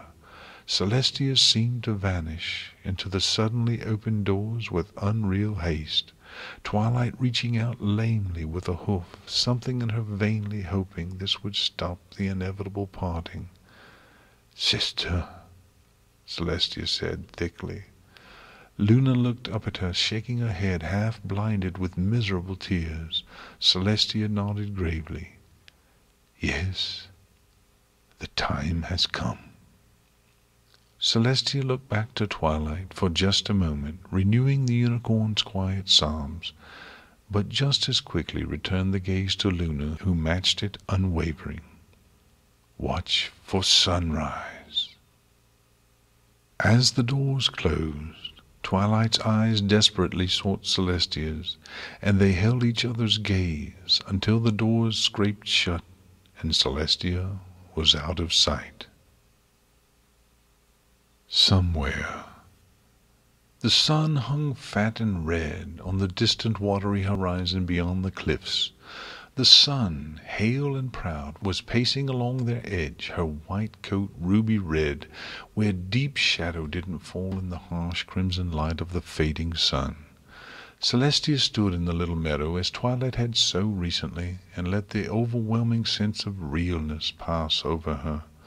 The wind was weak, and the rich scent of the sea wafted on it now. The trees behind her rustled and whispered gently as it passed through their broad leaves. Unlike the calming whispers Twilight had heard, Celestia's sensitive ears were filled with a quiet lamentation, a dirge that sang of partings and endings. She momentarily wondered why, but she knew that things here were as they were, and questioning them was pointless. "So," the sun said across the clearing. She ceased her restless pacing and looked down at Celestia, a strange seriousness about her features. "So," Celestia replied simply. She took a deep breath, trying to still the buzz of anxiety that lived in her stomach. Parting from Twilight had been. She had thought about it many times, both before and after things started getting really wrong between them. But even in the depths of her delusion she had hoped for the best. A quiet bed, a quiet fatigue, a lingering absence for the rest of Celestia's days. Nothing traumatic or sudden or sad beyond the necessary. This was like tearing a wing off. Her mind was still reeling a bit from that last little sight of Twilight, ever faithful, eyes widening as the terrible inevitability of the doors closing had really and truly become apparent. Celestia had felt a terrible need to call out to her and to Luna, to say some perfect words that would make it all right again, that would give them strength and hope and ease the pain of their parting.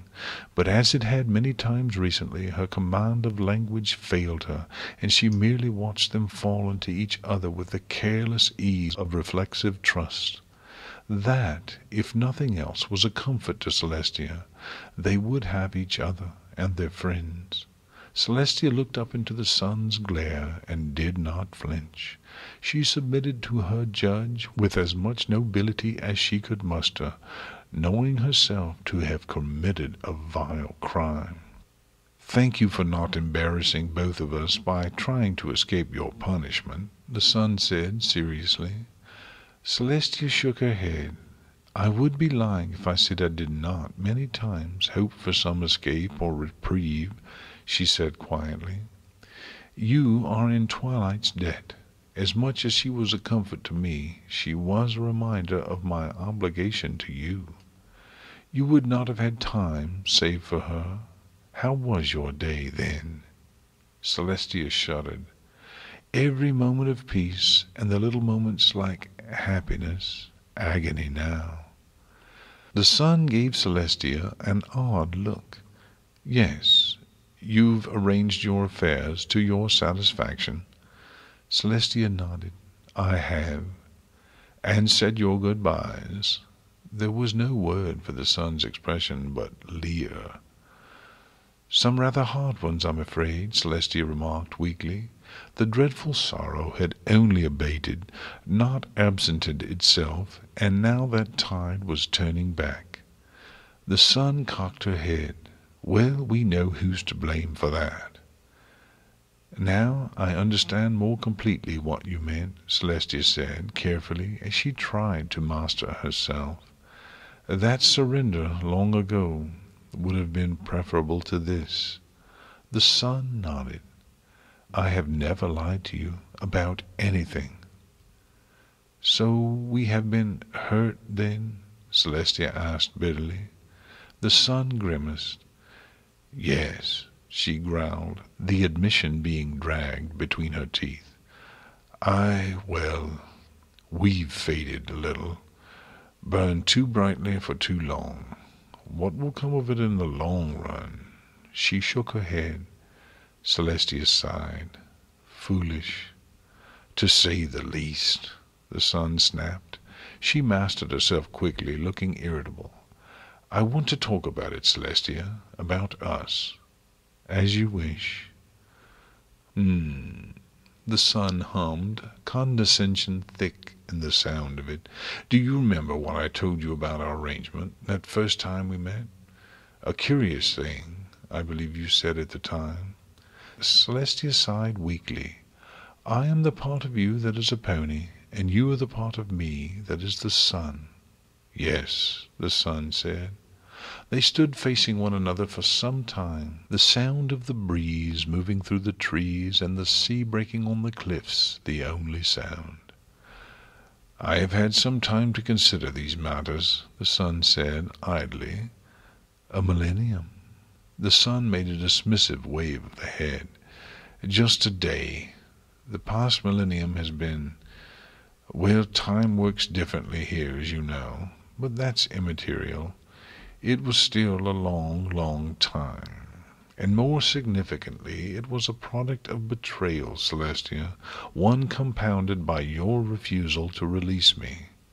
Celestia let her head fall. It was. Oh, don't grovel, the sun said, looking away from Celestia awkwardly. I can't stand it.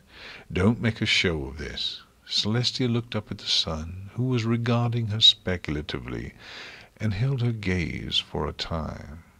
This seemed to distress the sun somewhat, but Celestia held firmly to honest contrition. The surest way to unsettle some pony who is smug about catching you in the wrong is to actually be sorry about it. You tried to be both of us, the sun said eventually. Did I? Celestia asked. She thought about it. I suppose you're right. Of course I'm right. The sun approached Celestia, so they could speak without having to project their voices over some distance. The proximity distressed her, especially because the sun's face betrayed little. The reckless spite was gone, replaced by a strange attitude that struck Celestia as evaluative. You know, I have come to understand your reluctance about the cycle of rising and setting, putting aside the complications of you deciding you're too good for it. But it must be humiliating having something like that out of your control. She said this with a repugnant air of false sympathy, the "ah, poor baby" tone. Celestia, despite her agony, managed a little flare of irritation. Yes, it really is. I took certain responsibilities on myself.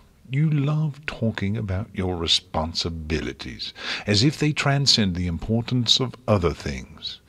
That was the mask you kept jabbering about with Twilight Sparkle, you know, this purpose. These things you decided to do with your life, the things you built up around yourself, they were all the mask. Being the princess, the sun laughed. Celestia, you're the princess. You can do whatever you like, but instead you obsessively fulfilled a role that you created for yourself, and then kept telling yourself Equestria needed you to do it. Celestia bristled. What? What do you know about? You didn't think I just sat there this whole time, did you? I watched. Not as well as I might have if I were free, of course, but... The sun's laughter filled the clearing, bright but a bit condescending. Celestia glowered. I watched you try to be the sun, Celestia. Try to be me. Think about how you describe your role as the eternal sun, the sun said mockingly. The eternal center of things, always there, always present and warm, but removed enough not to burn. The sun, Celestia, me. You stole my power and tried to be me. Why? Celestia stammered for a bit. I was hurting. I was humiliated. You were frightened. the sun spat. "You were scared because you didn't know what was going to happen next, like any pony would be." Twilight Sparkle nailed that one on the head. You were afraid that the things that would change would be scary and hurtful. So you stole back your power and clung to your responsibilities for a millennium. For 1,000 years you lived in the past, a past which never existed. The sun grinned hugely, just like Twilight did, trying to get back a past where you were perfect. Celestia stared at the sun, who looked immensely pleased with herself. Celestia's jaw worked a couple of times, but she said nothing. "That Twilight Sparkle, smart little filly sometimes, isn't she?" The sun gestured, and an image appeared. It was Twilight and Luna, sitting outside the stone doors, finally having given up the stiff upper lip, sobbing in each other's hooves. Celestia's guts twisted into a sudden and intense nausea, and tears welled in her eyes. "Hurts, eh?" the sun said, but not terribly unkindly. Nevertheless, Celestia wasn't in the mood. "Enough," she managed. The sun smirked. This is punishment, remember?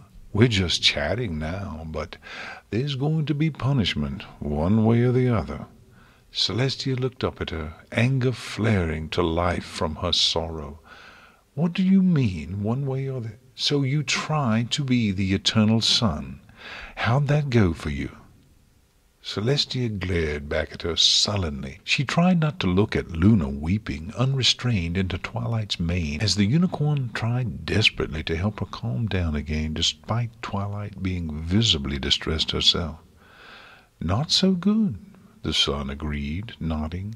"And that's the point, really, Celestia. You're not the sun. I am. You're the part of me that is a pony, and you rejected everything about that. You rejected being a part of Equestria. You set yourself apart, giving in to your fear of making a mistake. You made yourself untouchable, afraid of the pain of loss, like you had when Luna was taken from you. You tried to be something you're not and can never be. You call it a mask. I call it misunderstanding the point of your existence." Celestia held her head up haughtily. "And what is?" "Don't be dense," the sun said, sneering. "You are the part of the sun that is a pony. So be a pony." "And what does that mean?" The sun rolled her eyes and huffed. "Live, Celestia. Love. All those things you wanted to do, but couldn't do any more because of this stupid eternal sun business. I, the sun, cannot go to the waking world. All I can do is watch from here." Her voice got quiet and sad suddenly. "And I love the things I see in the world, Celestia. I'm interested in them." She looked up at Celestia seriously. "You can go out into the world and love and live and learn, and then, while we rest—" She looked away, pained. Celestia once again stared at the sun, unsure what to say to this. "And it would hurt, Celestia. Your life would be an agony of loss, outlasting much, enduring upheavals and change. We won't exist forever, but we will go on for some time yet," the sun said, raising an eyebrow. "But look, I don't know everything about this, all right, but that much I know for sure, just like I know that the rising and setting is important for both of us. We can rest, Celestia, but more importantly for you, I think it's a way to keep you humble, to keep you in touch with the ponies you live among. They all know that eventually the inevitable change of death will come.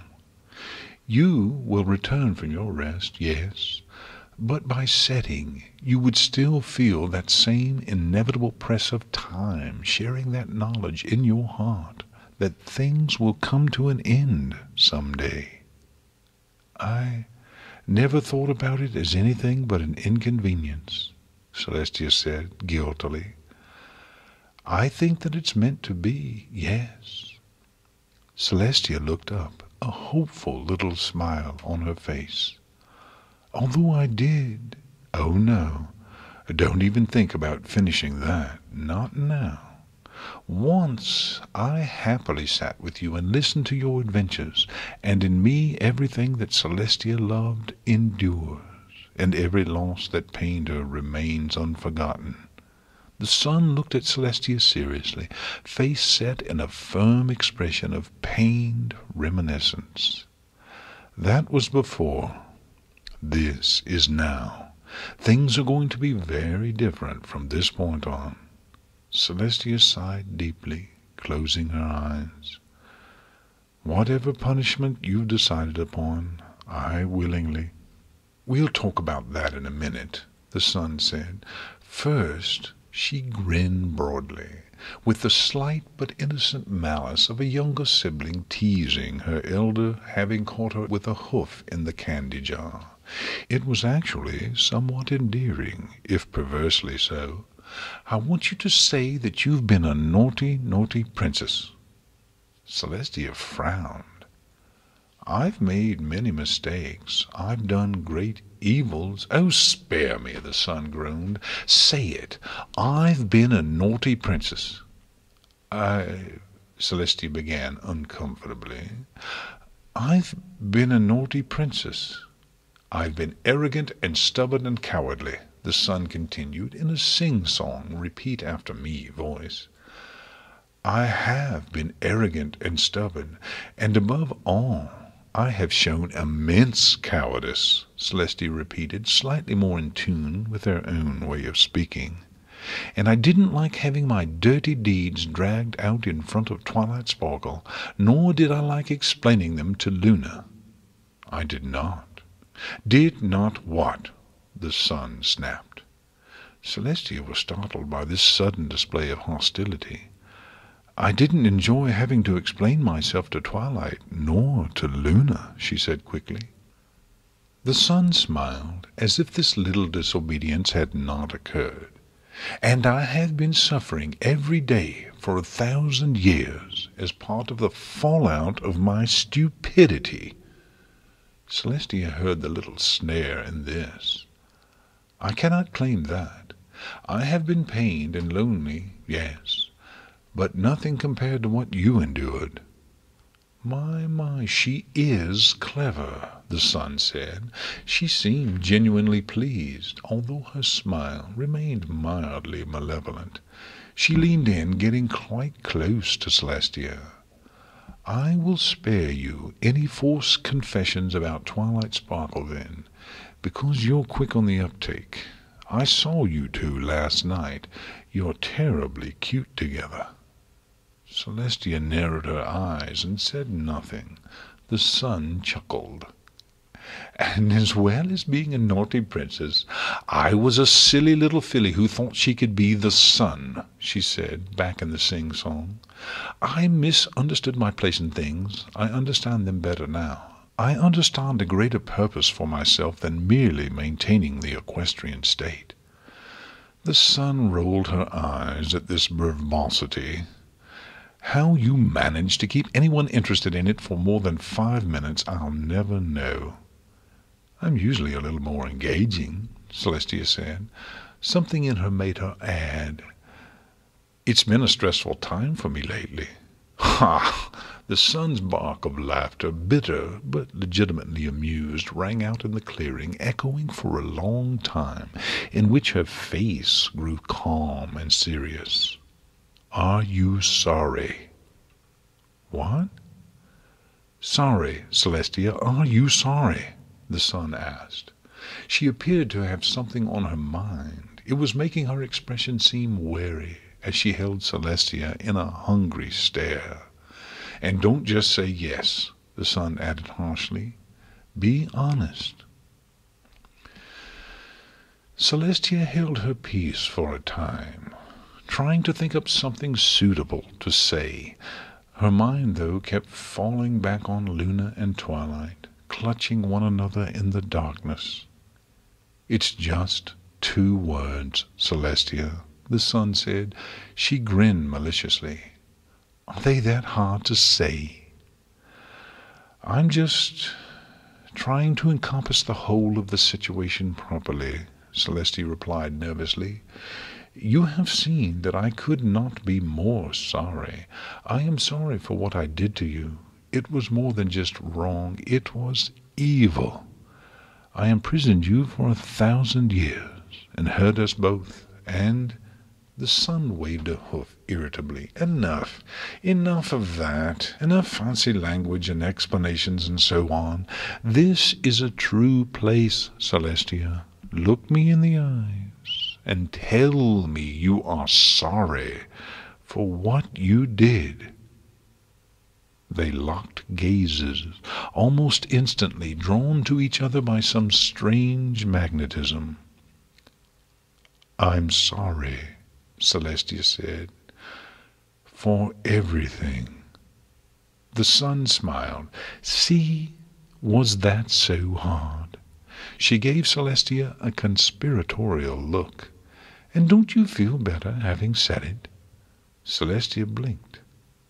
She really did. Yes, actually. And I feel good knowing you're really, really sorry." "I really do," the sun said.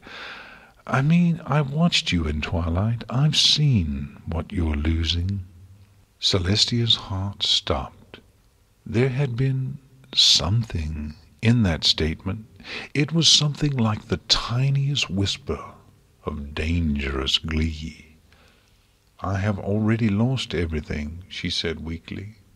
It was the first thing she could think of, and helped nothing. "Oh my, Celestia," the sun said gluttonously, "you seem nervous.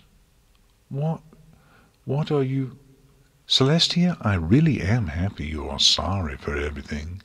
After all, you should be," the sun said, a little anger slipping back into her voice. "But you still have to be punished, Celestia. It's only fair. And watching you and your student reconnect, all that soul-searching—" The sun began circling Celestia, who stood stock still, anxiety drawing her attention unswervingly to the sun's voice. "It helped me understand what needs to happen to really settle things between us."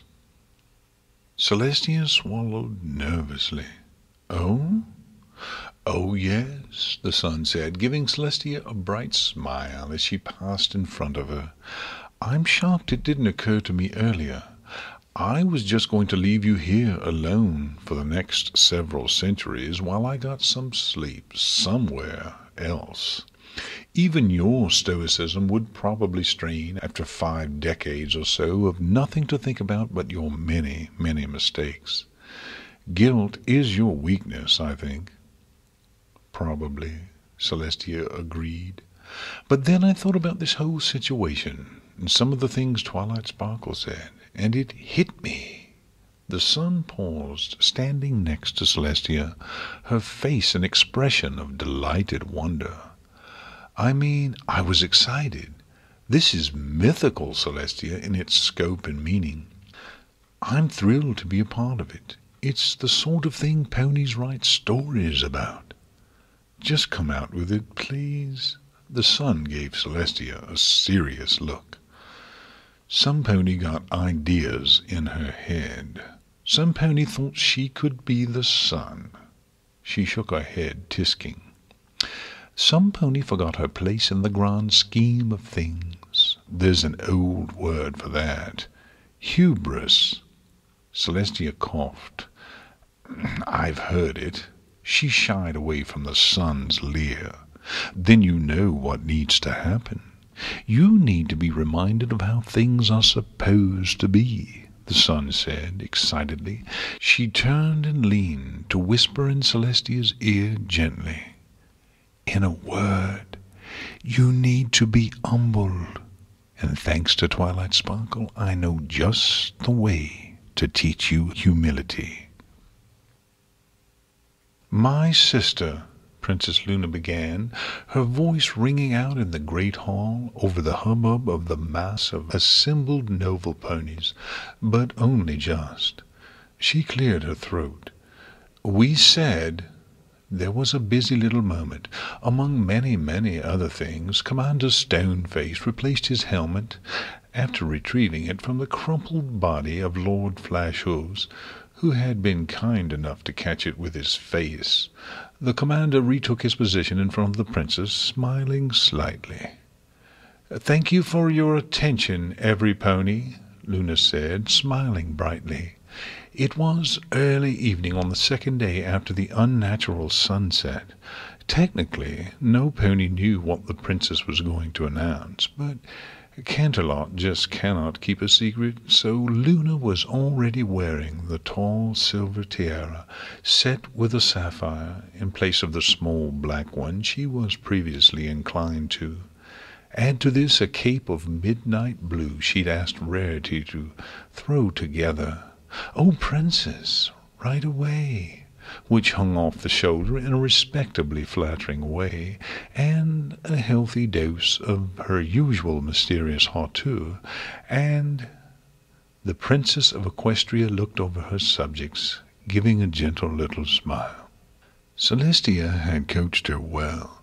In the brief time they'd had together, reinforced that in the beginning it would be vital to be non-threatening, but still new, still different. Make every pony see that change was coming, but assure them it would be pleasant. Celestia might have made gentle overtures, speaking with quiet confidence and enthusiasm about new things, but Luna was not her sister.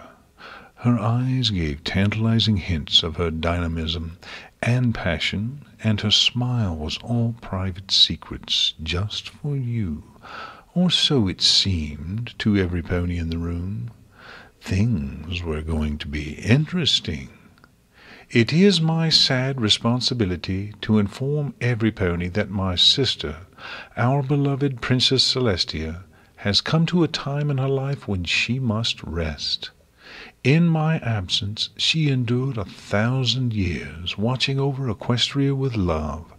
Now that I have returned, she is free to recover from her long years of leadership. It was unfortunate that this came to pass in sudden fashion, but as luck would have it, the Archmage Twilight Sparkle and I were a hoof to aid her in the trying time, and now the sun has set over Equestria.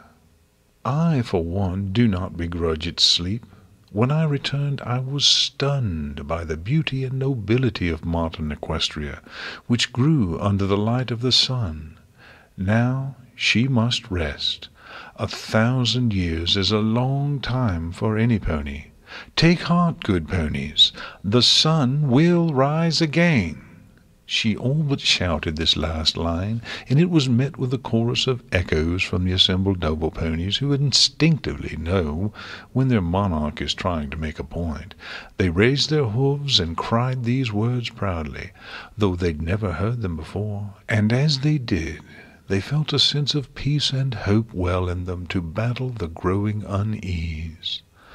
Luna smiled down at the court in an inscrutable way that was familiar to any pony who knew her well. "But until it does," Luna said in a much more conspiratorial tone of voice than Celestia would ever have dreamed of using, "the moon shines over Equestria. Under the silver light of the moon let us make wonders together, so that the sun will marvel at what we have built when the first light of dawn touches the horizon. Cheers rose, even for this simple general statement of goodwill, because you do that for the princess." Sotto voce discussions were breaking out in the crowd as well. "Isn't she glamorous? Who knew? She always seemed so strange, but she's so regal. Charismatic, certainly. I had my doubts about her, but now... And that cape! Simple but elegant, and perfect colors." Luna's preternaturally good hearing picked up on the little shift in the wind. Internally she leapt for joy. She was doing it. She could do this, but the only physical acknowledgment she gave was the way her enigmatic little smile seemed slightly warmer for the moment. "Where is she?" demanded a reedy voice from the crowd. A little eddy formed around a thin grey unicorn mare, who looked up at the princess with the insistent firmness of some pony who has gotten her own way from the very second they were born. Her neighbours were inching away from her with as much haste as was polite. Luna smiled down at her, one eyebrow raised very slightly. "She is somewhere safe, where she can get the rest she needs in peace, protected by the very best security Equestria could provide. Have no fear of that." The mare stomped a hoof. "And how long will she be gone?" Luna held the mare's gaze a while longer, finding herself impressed with the complete lack of self-awareness she was demonstrating. A younger, pale red pony was trying to whisper to her, desperately, but the old mare just waved a hoof at him dismissively. "Do you know?" This new voice was from another mare, a lime-green Pegasus in a spectacular gown. Luna recognized this pony as a constant thorn in Celestia's side at the court, the worst kind of gossip, with a notorious way of stumbling across embarrassing information about other ponies. She let her gaze fall to the back of the hall, where they met a very familiar pair of purple eyes. The princess let the silence last a moment, enjoying watching some of the court surreptitiously try to follow her gaze.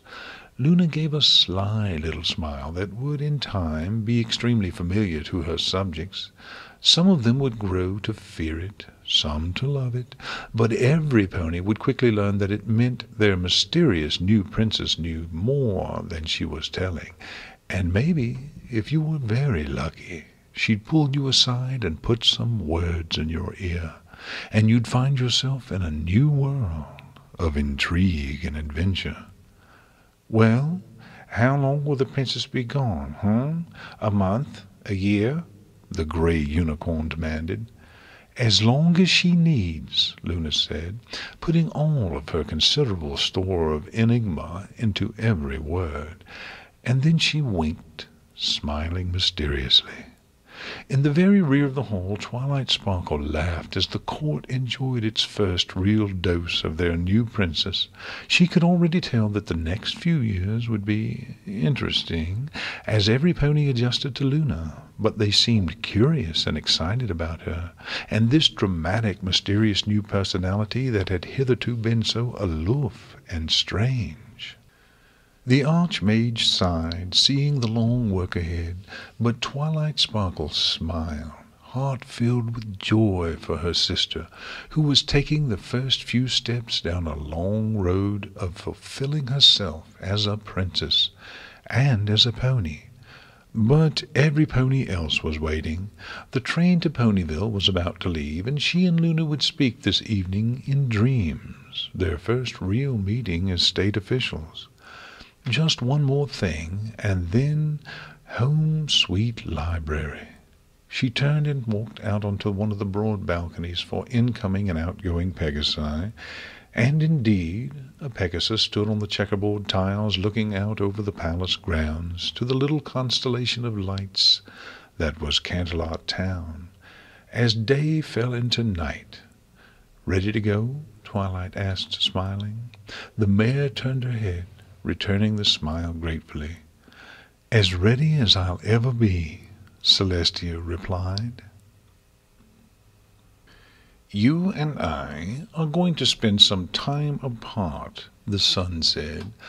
"I think we both need this." Celestia was taken aback. "Wait, what do you mean, apart?"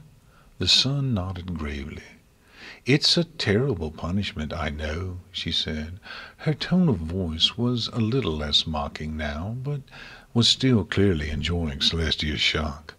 "But classically, the punishment for hubris was to be stripped of your powers and cast down from the heavens to live a life of toil as a mortal pony." She shivered theatrically. "It's so mythical, I'm getting the chills." Mortal pony? Celestia murmured. The sun cleared her throat and looked up at Celestia, a more honest expression of openness on her face than Celestia had seen in 1,000 years. It was unlike the guileless innocence that the sun had displayed in those long-distant days, though. This was hesitant and wary, clearly willing to clamp down on the first sign of a violation of the tentative trust. Celestia's eyes opened wide. The sun was reaching out. "You owe your student everything, Celestia," the sun said, a little anxiety in her voice. Celestia shook her head, trying to get a hold of herself. "What? Oh, yes, but—" The sun frowned. "I'm not like her. I have hated you for centuries. Hated, Celestia, the way that only someone who has loved deeply and been betrayed so thoroughly can. I spent decades coming up with more and more vicious punishments for you, especially after the fight.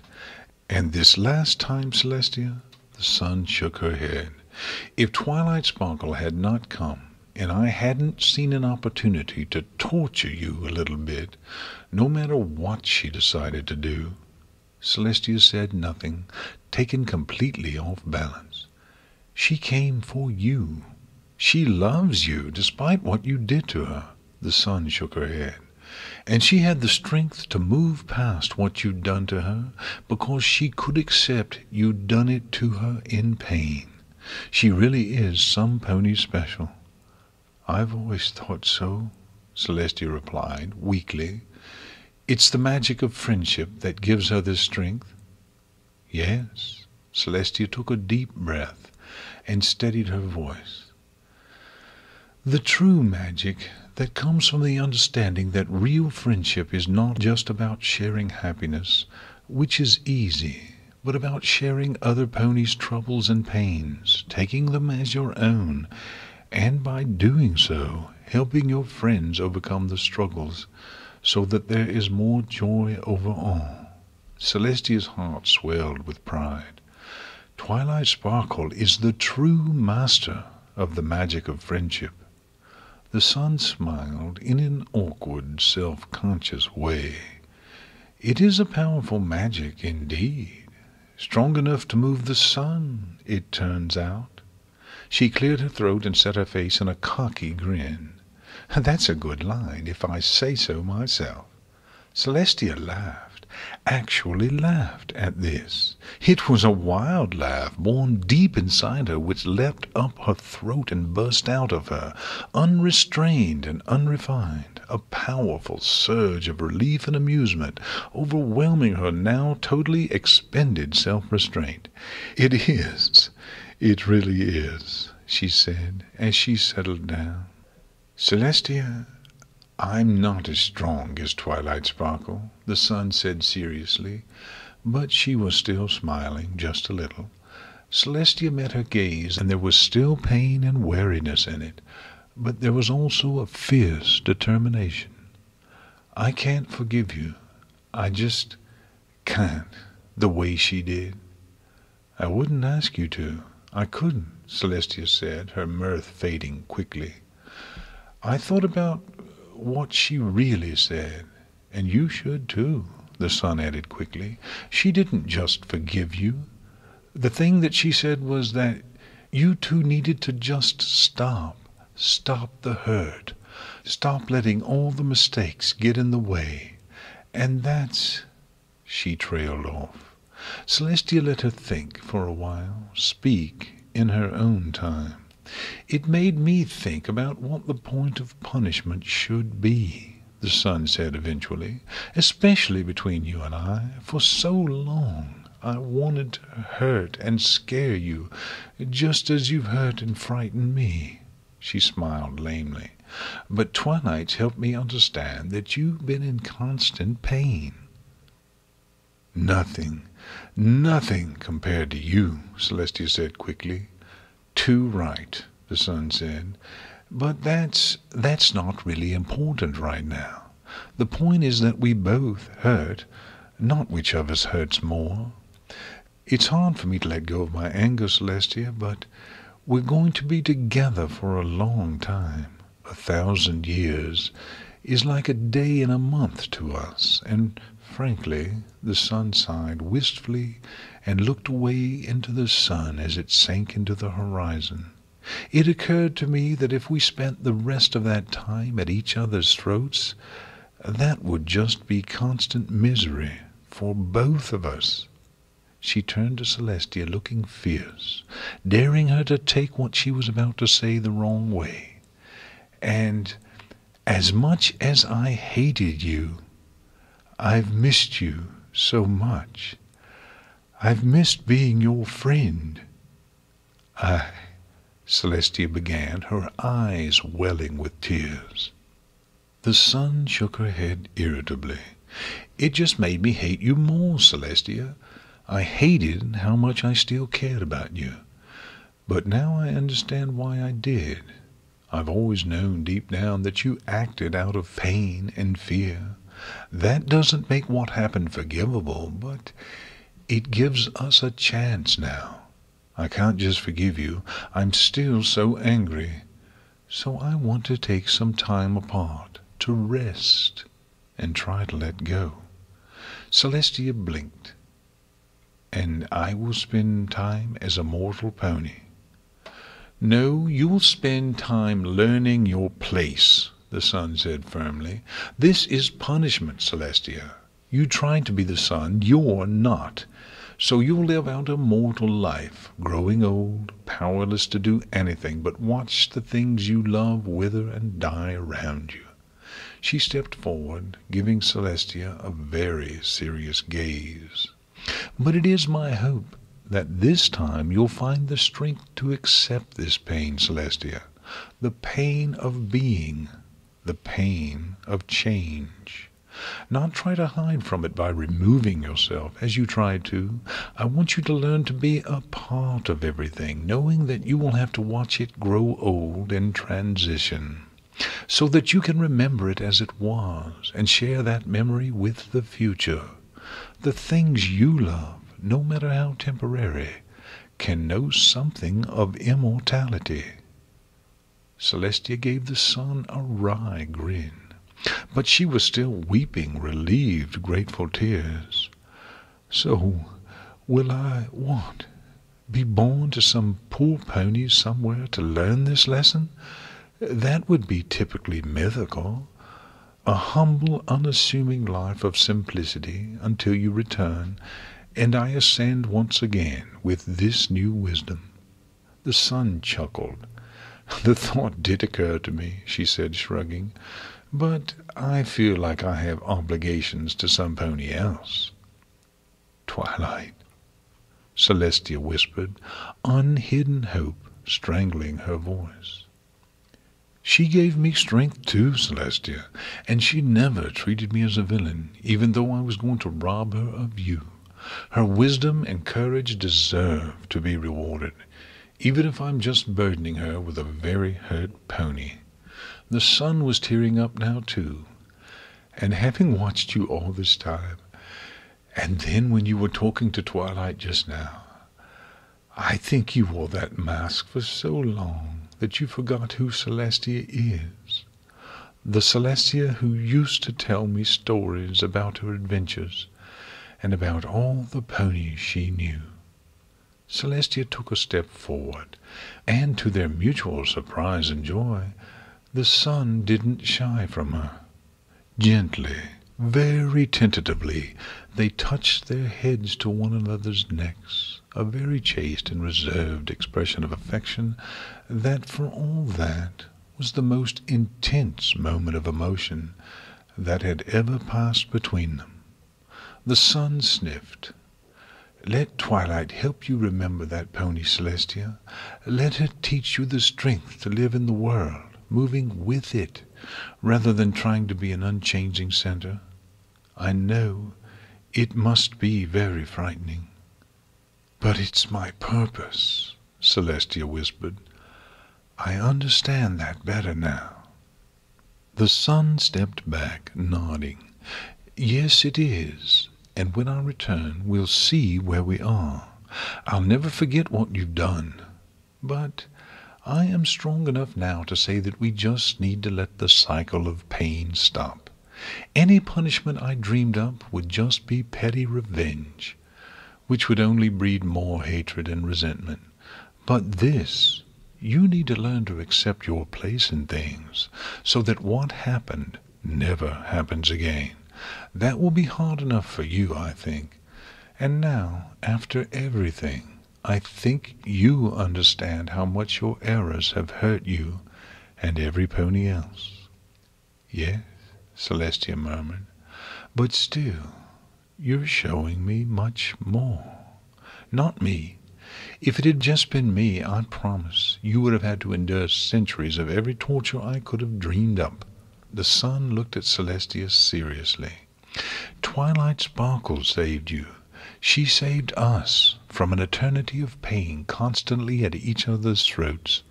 So I'd start kissing her hooves the second you show up, For both of us, she added. Oh, without question, Celestia said. A moment passed between them where they didn't speak or think, but instead held a little tentative pause, feeling the rift between them beginning to heal. The wound would scar, yes, but it wouldn't lie open and fester, turning gangrenous and deadly now. Things won't be the same between us as they were, the sun said quietly. Celestia shook her head. Of course not. Listen, the sun said seriously. Things will change. They'll be different, Celestia said, Twilight's words feeling very strange and alien in her mouth. She said them anyways, hoping that they would become familiar with time and use and trust. But we have to try to change them for the best. I'm not sure what the best is yet, the sun sighed. But with you running around in the world, I can rest more deeply than I can otherwise, recover faster and more thoroughly.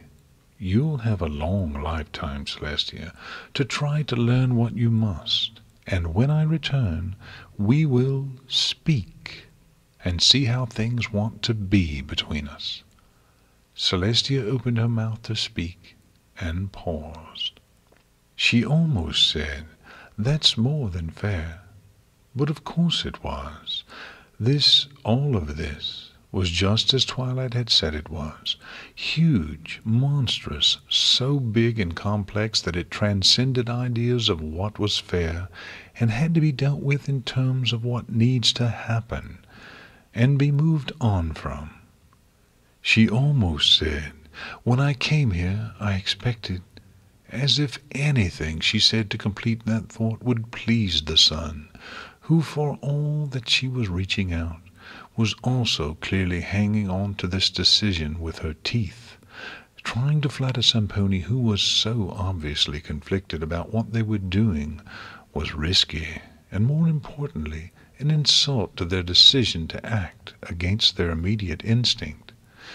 She almost said, I'm sure things will work out, because it was something to say, hollow and meaningless, just there to fill the silence with hopeful sounds. There was only one thing to say, really. Thank you, she breathed, so much. The sun held her gaze for a long, long moment, her face going through a long series of rather intense emotions, before she said, If you want to thank me, then work for the change we want, harmony between us again, if not friendship. Celestia nodded. I don't know if we can be friends ever again, but I know there can be peace. Give me time to rest, and you take this chance to learn your place in things, and we'll see what comes of it. If my desire matters, Celestia said carefully, it is my hope that one day we can have something like friendship again, but I know that day will be a very long time in coming. The sun walked up to Celestia, their faces separated by inches. She spoke quietly and without rancor. For a moment she was that happy, innocent creature she had been once. "Me too," she said, and then stepped back, face firming. "But as you say, that is a long, long way off." "That is another thing I have to suffer for my mistakes, then," Celestia said, acting on a sudden impulse. She was momentarily frightened, worried that the sun would take this as an empty nothing. It had leapt out of her, a truth that did not wish to remain concealed. She, too, missed the sun dearly, and always had. "Is that so?" the sun said quietly. "Well, then, I'll keep it in mind," she finished, a little lamely. Celestia got the impression that even the sun wouldn't have been able to say how she felt about this statement at the moment. The sun stepped back a little. "I think we understand each other better now than we ever have, and I am willing to try to work this out." She reached out with a hoof. "Are you?" Celestia stepped forward, lifting a hoof in return, presenting it in a gesture of acceptance. As they touched, bright light swirled around them in magical power. The deep primal power of the sun surged into them both. Yes, without question. "Then live, Celestia, and learn," the sun said seriously, as the shoreline vanished from sight, everything around them consumed in a blazing whiteness. "Let Twilight Sparkle teach you to love the world again, as you wanted her to." "I will," Celestia said, blinking grateful tears out of her eyes. The sun smiled. "And give her this from me," she said a little sheepishly. She stretched forward and gave Celestia a quick peck on the cheek. "No matter what happens, the sun will always shine happily on her for what she has done." The little kiss was warm, even after the sun pulled away. The warmth bloomed and spread across Celestia's body swiftly. She looked down at the outstretched hoof, seeing herself surrounded in glowing golden power. "And just because I like you so much, I'm letting you keep the wings," the sun said, her voice sounding weirdly distorted and distant. "I know how much you love flying." Then all was whiteness and furious power, and a strange sense of absence. Celestia's voice was smaller now. Somehow, Twilight still found it a little strange. After all, it was still the same pleasant voice that she'd been hearing since she was a filly. Something was absent in it, though, that sense she always got from Celestia, until recent events, of a deep inner serenity, a peace, a surety and confidence that transcended the self and was tied to her immortal grace. Now it was as fraught with background nervousness as any voice she'd ever heard, her own included. Perhaps it was bad, but that more than anything else was helping Twilight get used to this whole idea, and made every moment with the Pegasus seem real. It was still her. There was something in her eyes that made everyone who was familiar with her sure it was Celestia. That said, to test how recognizable she was, they had walked the Pegasus through the halls of Canterlot, and no pony seemed to know or acknowledge her. They'd only ever seen the princess, never Celestia. The guards had been a bit suspicious of her as they retrieved Philomena from the princess's study, which Celestia had found extremely funny for some reason. She was tall and of medium build for a Pegasus, not quite as dainty and petite as Fluttershy, nor as athletic as Rainbow Dash. Her coat was rather dull white, where it had always seemed silvery and slightly iridescent before. And like Dash, her mane was bright and multicolored. It wasn't the teal and blue and purple it had been. Instead, it was gold and red and violet, like the setting sun that was emblazoned on her flanks, half hidden behind an arc of horizon. They hadn't decided on a name yet, but something would come up in time. Twilight watched her as she turned and approached the unicorn. There was something of her former grace in the way she moved, but it no longer seemed ethereal and otherworldly. It was just that she had really, really nice legs. Twilight cleared her throat. "I have to say, this upsets everything terribly," she said, a little teasing in her voice. "We got every pony completely wound up about you leaving, dying in a sense, and now you're moving into the guest bedroom. Consternation abounds." Celestia sighed theatrically. "It pains me to be such an inconvenience. Oh, well, I'm sure Spike won't mind having some pony around to help him with the chores." "Chores!" Celestia declared happily. Twilight laughed, shaking her head, making the Pegasus grin in faux embarrassment. "Is that so strange, Twilight? I haven't done my own housework in centuries." "You can have mine, too, if you like," Twilight replied. "Come on, every pony's waiting for us." They walked back through the great hall, where Luna was still fielding questions from the assembled court. They caught her eye, and she gave them a knowing wink in reply to their broad, loving smiles, causing a flurry of rumors to blossom as every pony anywhere near the back of the hall tried to claim that the wink had been for them. Luna had realized something was wrong almost immediately, down in the heart of the mountain under the ivory tower. She and Twilight had shared a terrified moment, their minds immediately constructing a million possibilities, each more dreadful and heartbreaking than the last. And then there had been a gentle knocking on the stone doors, which was still huge and solid despite receiving the tender and careful attentions of Rainbow Dash and Applejack's desperate anger in the recent past. Twilight had rushed forwards, leaping from Luna's embrace, and thrown the doors open with a powerful surge of magic, and there she had been, smiling broadly, eyes wet with tears of fierce joy. Not the princess, just Celestia. There had been a little panic moment, as Luna and Twilight immediately feared that she had been stripped of her power forever. Nothing as bad as what might have been, of course, but it would still have been something important to know right away. So Celestia had explained, there, in the deep protected heart of the earth, about the sun's decision and what Celestia needed to learn from Twilight. She had said, "It is time for me to be your student, it seems," and had met Luna's gaze with a smile.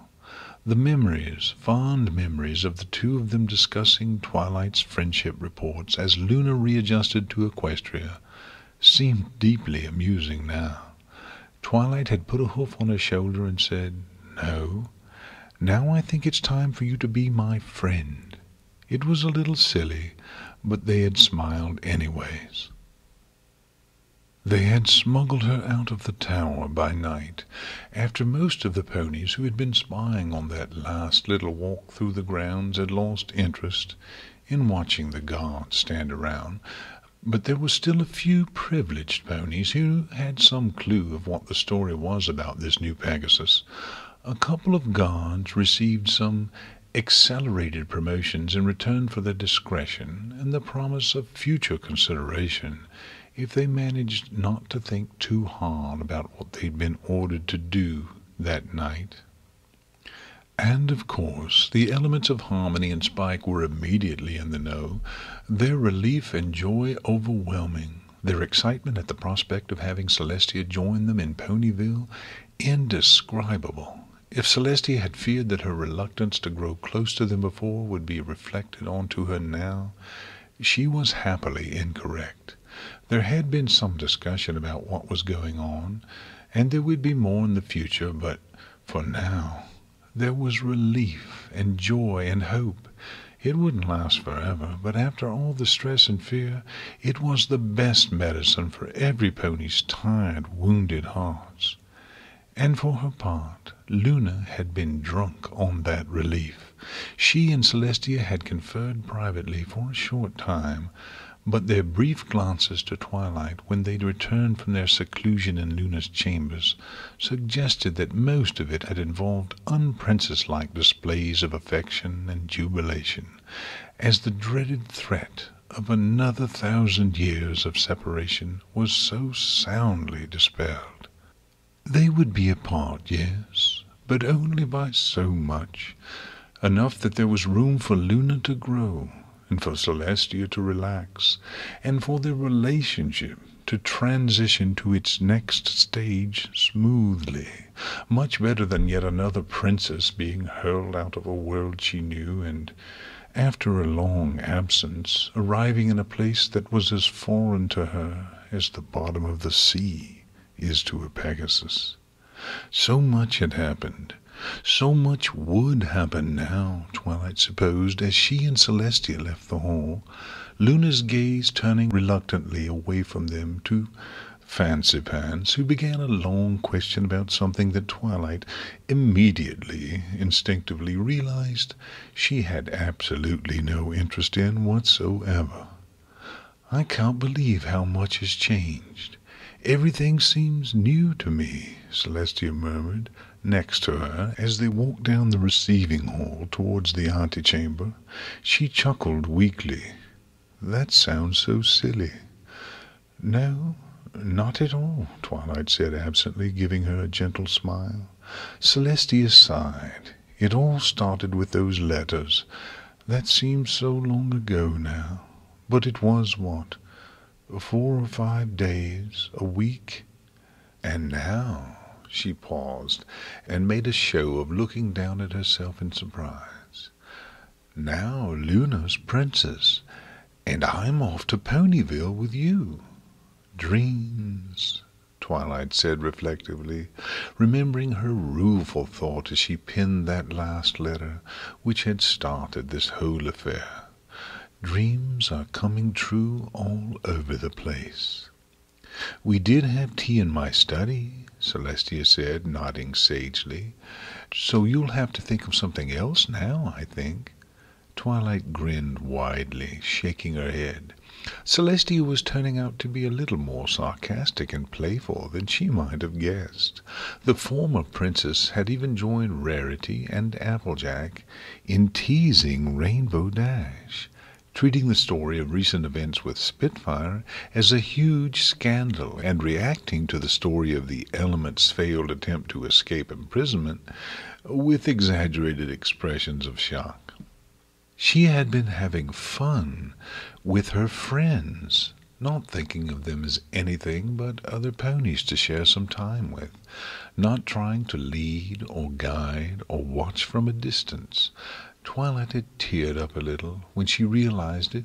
Celestia, catching her eye, had suddenly become extremely reflective, a joyful smile spreading on her face briefly before Rarity whispered something to her that she found extremely funny.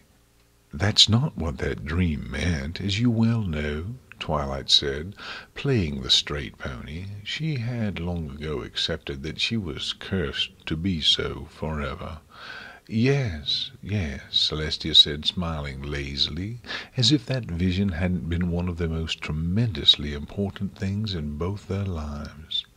Twilight scoffed at this, making Celestia's smile get a little broader for a moment. They continued in happy silence for some time, moving with purpose but without haste. Before too long they were at the stairs down to the grounds which led out of the castle and into town, where the train to Ponyville and their friends awaited them. Twilight paused at the top of the stairs, her face a little worried. Celestia, a couple stairs down already, turned and looked up at her. "What is it?" "It's just... this is a big change," Twilight said cautiously. "I mean, there's still a lot unresolved between us. Issues. And I'm sure more of them will crop up. I mean, you may be a Pegasus now, but you're still... You know who you are, and that means being who you were, too. It's going to be weird." Celestia grinned at this latest display of Twilight, conscientiously trying to sense every possible negative outcome, no matter how remote the chance or distant the time frame. "Well, yes, I suppose so, but—" She paused, looking around herself. In a different life, Canterlot was as familiar as the face she had seen in every mirror for 1,000 years. Now, much like the face that she was wearing, it was a little strange, unfamiliar, in a weird way she couldn't place. Certainly she wasn't as magically connected to it as she had been, but personally, too, the place seemed apart from her. This wasn't who she had to be any more, she realized, thinking of the sun describing the mask and her responsibilities in the world as something she had built around herself, avoiding her real purpose in the world, much like Canterlot had been a fortress of her solitude, both in her mind and waking life. Now she was being given a chance to free herself from all that. Celestia turned back to Twilight, grinning. "A very clever pony told me recently that we have to chase the change we want in the world because change comes whether we want it or not. And we have a lifetime now to pursue whatever change we can dream of." Celestia forced her face to become solemn, as if she doubted the answer to the rest of her statement even for a second. "If that's still something you're still interested in doing." Twilight didn't even bother responding. She just let her fretsome look fall into a relieved sort of sigh and began descending the stairs. Celestia fell into step beside her, humming happily to herself, and they shared a brief, affectionate glance. And so they walked into whatever awaited them in the future together.